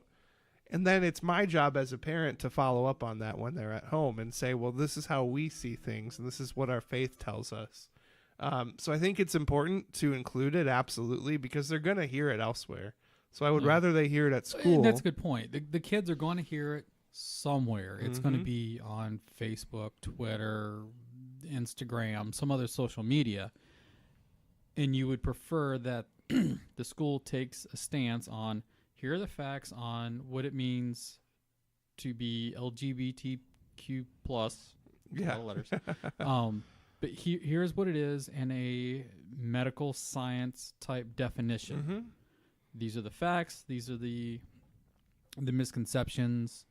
Here it is. So that all the children have the same view, and they're not spreading these things, because Yeah. one kid will hear it on Twitter and one kid will hear it on Exactly. Facebook, and then they'll start making up things. And this should also open the door to allow them to ask their teachers and the school staff, hey, I kind of feel weird about something. Mm-hmm. What does it mean? And so the staff has the ability to say, well, remember in our lesson, we learned this. Mm-hmm. And if you do feel uncomfortable, go talk to the guidance counselor Yeah. or, talk to someone you can trust. Because I think, and this is the other unfortunate thing, is this community feels like it's one where if those kids do have those feelings, they don't feel like they can go to their parents. Yeah. Yeah. Because their parents are saying, no, that just doesn't exist. You can't be that. Yeah. Yeah, I personally, on my view, I think it's fine to talk about it, Mhm. but let's not explain. Okay, this is gay, lesbian, bisexual. Let's explain what it is. Yeah. But let's not go into, because I don't even know.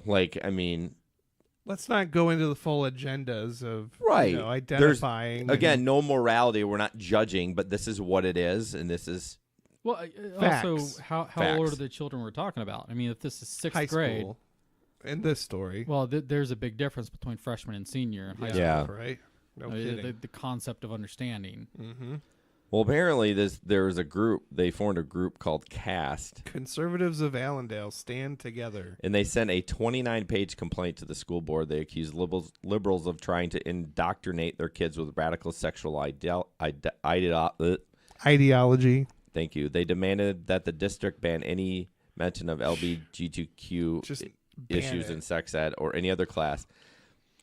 Not only that, they also called the superintendent throw out a reference to queer and trans kid in the school's district's anti-bullying campaign.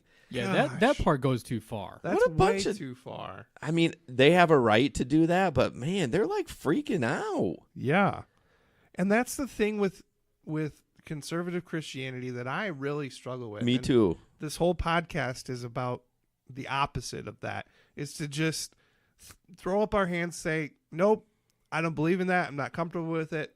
We're going to just put our head in the sand, and it doesn't exist in our world. And then we expect it would be others like to do teaching. that.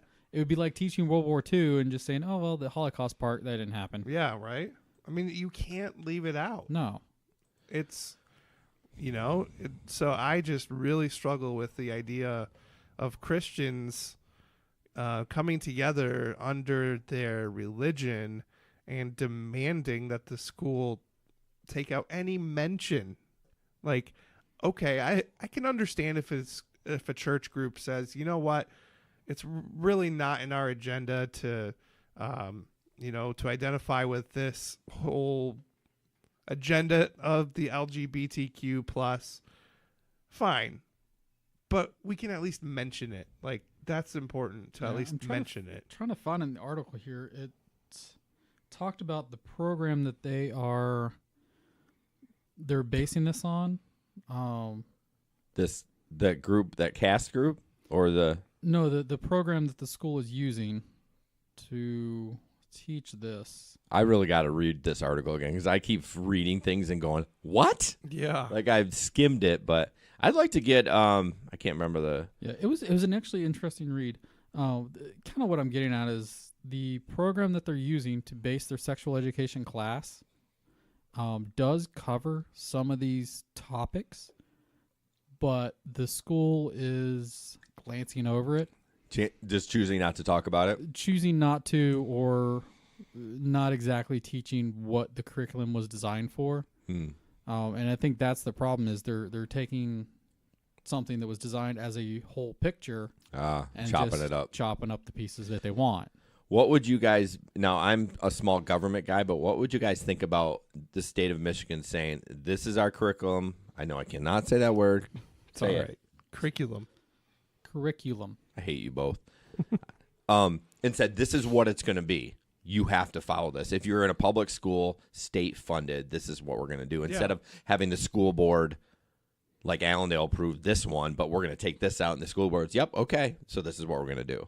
I think they should treat it the same way they treat religion. And that is, teachers are not allowed to go into a class setting and say, I believe in Jesus and you should too. Right. There's a limit on that.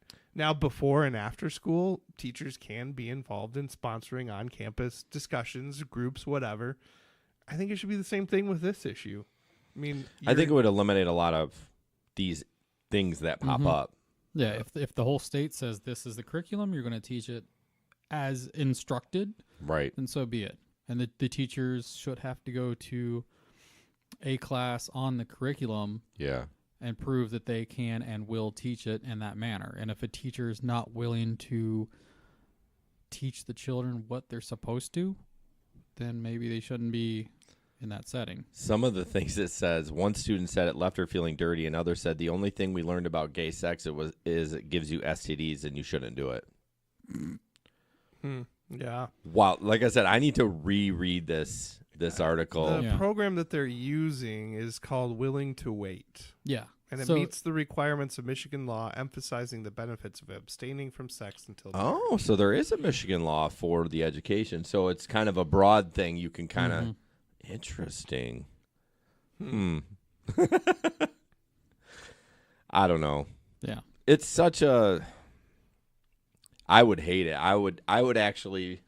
I'd be like, what the hell? I want my kid to know about that stuff. Like, I don't know. It's hard to...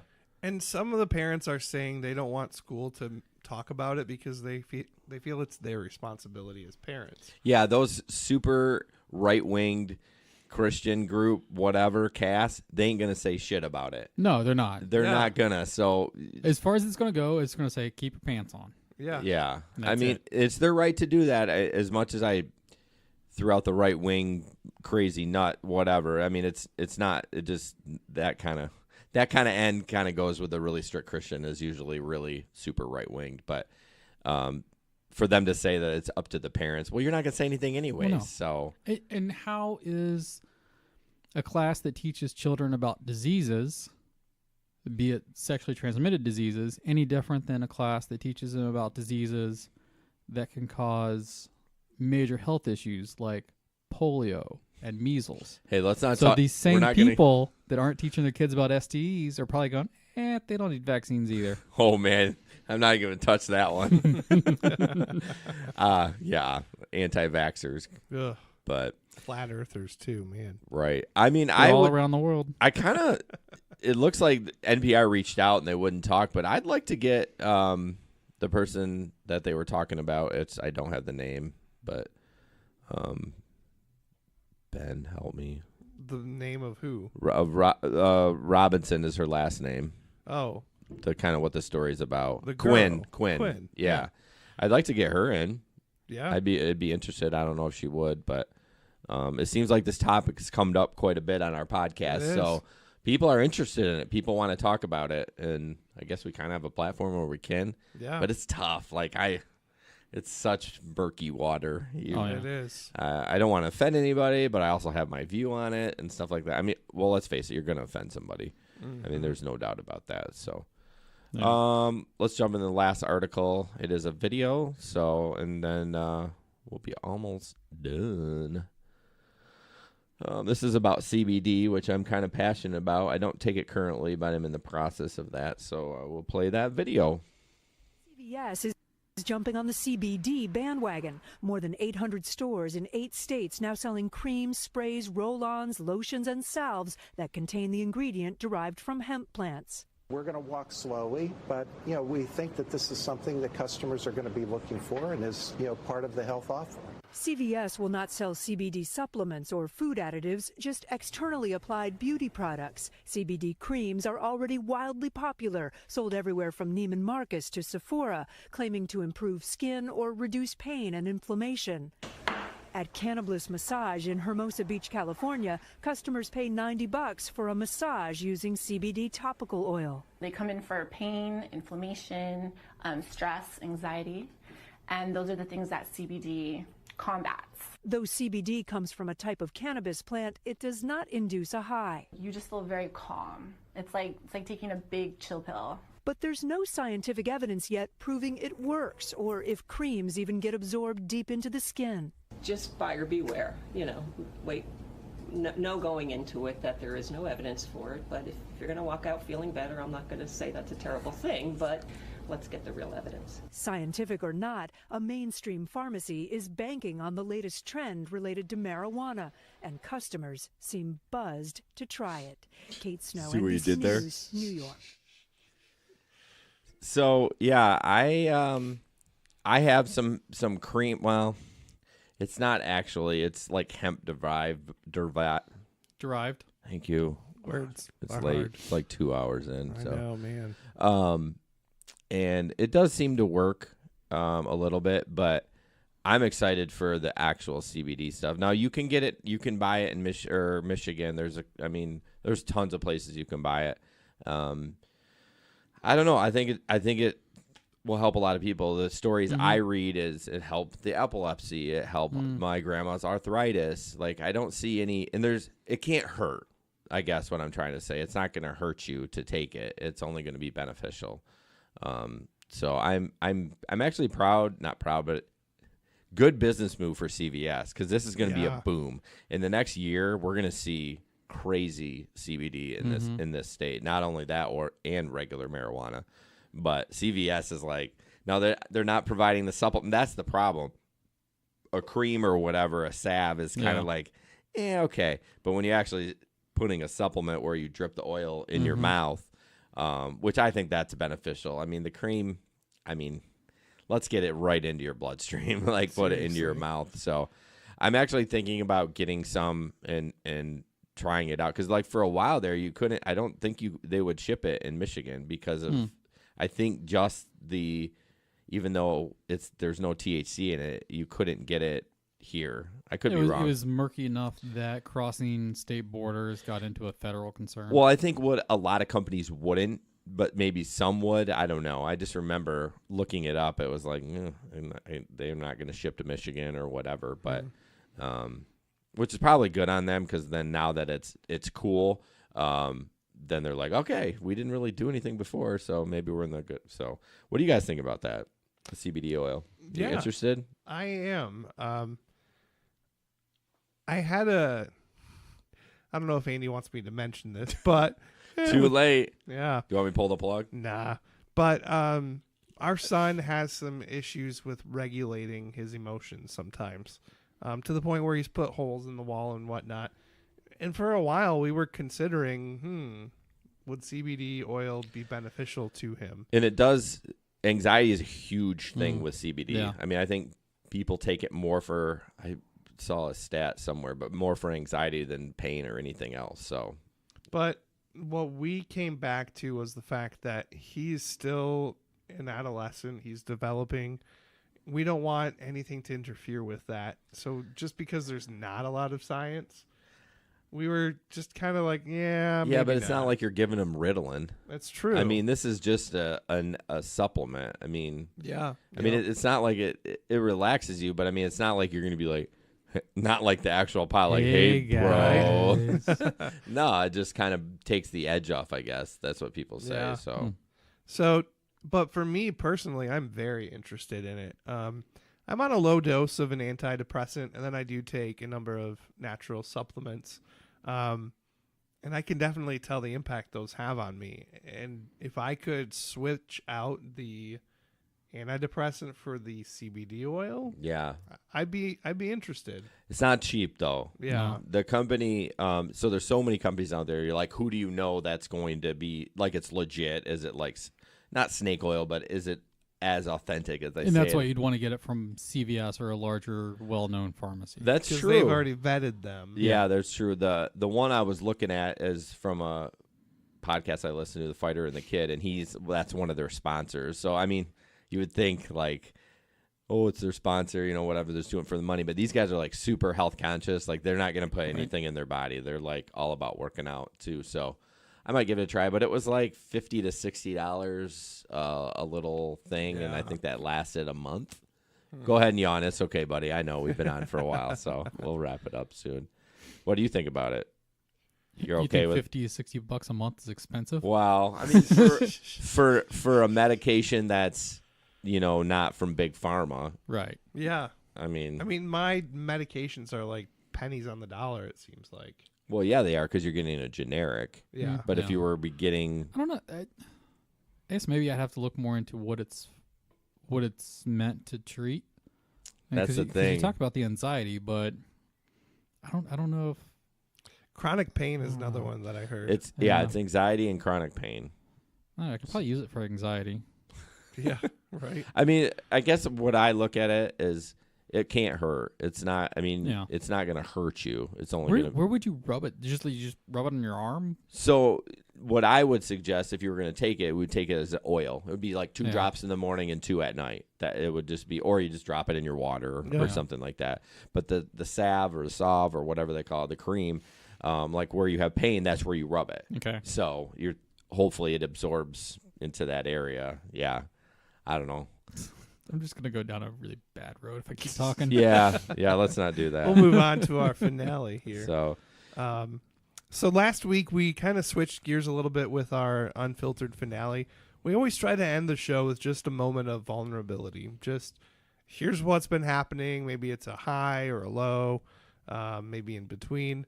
But last episode that we recorded, we decided that we were going to commit to doing something in the time between episodes that words are he's failing hit me. limit. I've hit my limit of words. I cannot put them together any longer.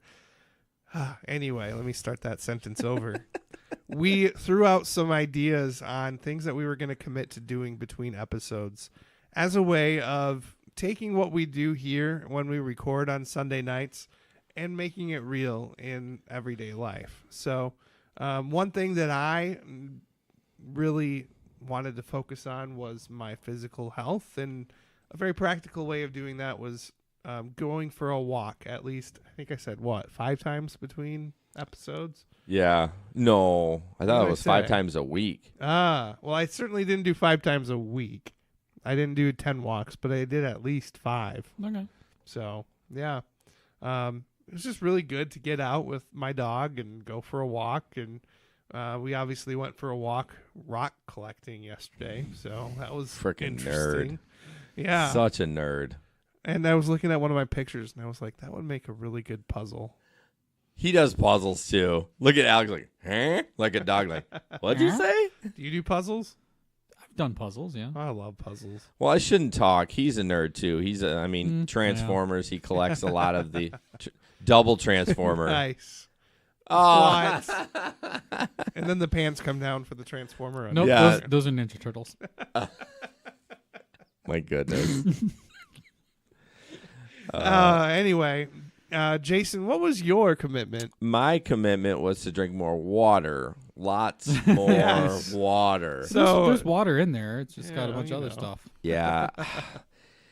What I should have committed for is I would drink less.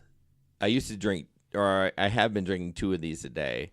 So I was going to drink 1 in the morning and then just do water in the afternoon or coffee or whatever. But I did drink more, and I even downloaded an app. I sent you a picture one time, and it kind of did help because it kind of annoyed me a little bit. Like, all right, you're right. It does work. You get those push notifications, and a lot of times you're just working. You're not even thinking about it. You're like, okay, yeah, I'll drink more water. So I did okay. I can do better.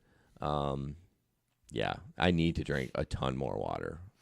Yes. If I would have drank a lot of water yesterday, I wouldn't be hungover this morning. There you go. So my commitment for next week is I'm going to try to tell, or the next podcast, try to tell at least one person about our podcast. Yeah. Just be like, just some random person, or I don't know. Like I feel like I'm going to start looking for opportunities where I don't normally look for them unless somebody starts talking about podcasts, and then of course I do. Yeah.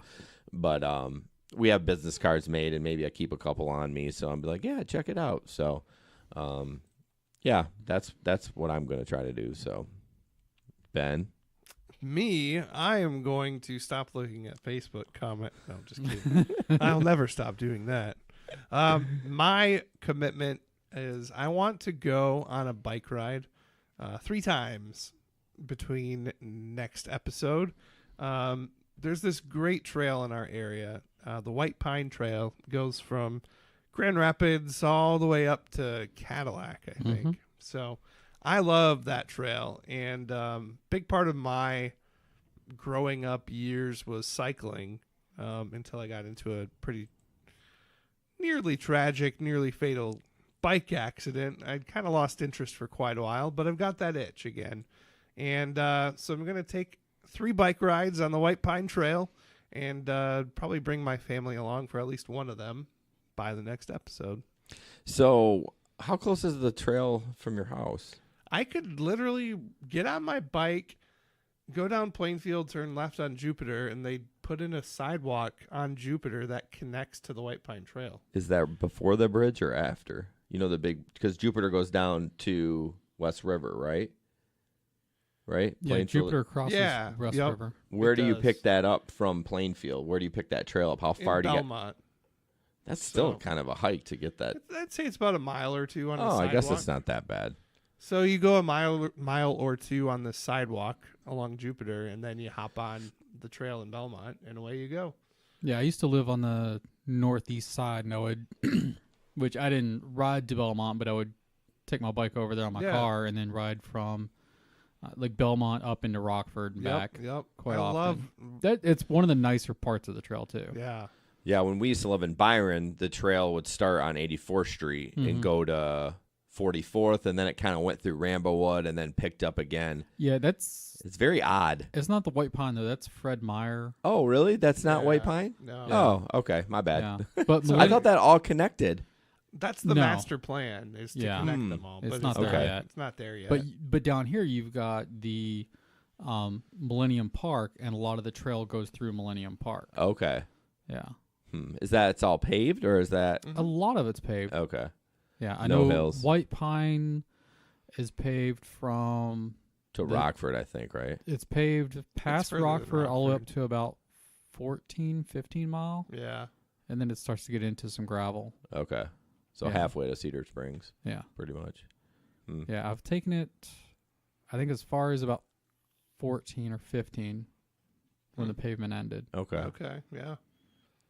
Yeah, it used to be train tracks, right? Yep. Yeah. That back in the day. Yeah, and that's true for a lot of places in the country. They're turning old railroad tracks into walking and cycling paths, which is cool. Yeah, it's making use of land that's already excavated and cleared out. Yeah. I hate the bike paths on the road. I'm gonna be honest with you. It's kind of a tangent. It's so dangerous. It's dangerous when not used properly. Yes. And when people aren't aware of it. And that's Yes. the big thing in Grand Rapids is the city is trying to make drivers more aware of the bike paths. Well, yeah, I've seen those signs that says we were 90% okay or 3 feet away from the. I feel like a lot of them are really weird though. Like all of a sudden you turn in the lane, you're like, holy shit, that's a bike lane. Like I better get out of there. Yeah. Ivan Rest out here, they're redoing it this year, and they voted to, instead of having 4 lanes, they're going to do 1 each way with a center turn lane and bike lanes on each side. I'm like, traffic's going to be way worse. I know. I mean, I didn't go to the voting thing. I'm like, I know, so I can't really complain.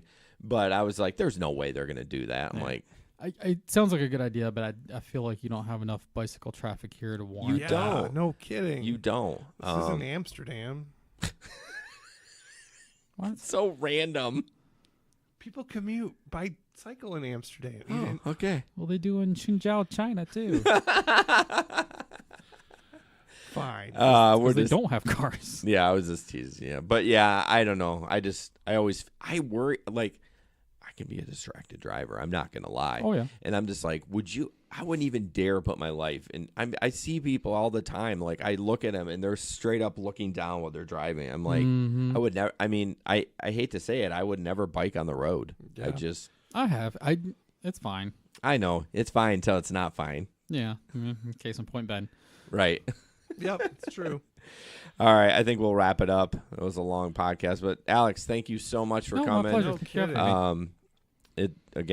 Your story is great. I mean, not great, but it's just it's a story. It's a feel good story. It could be like a book or a movie or something. Yeah, I need to write that book. Well, we'll expand. We'll Hollywood elaborate. Like we'll put an explosion in. Oh, I think there was one. And then like Bumblebee came and like took you home. Like we'll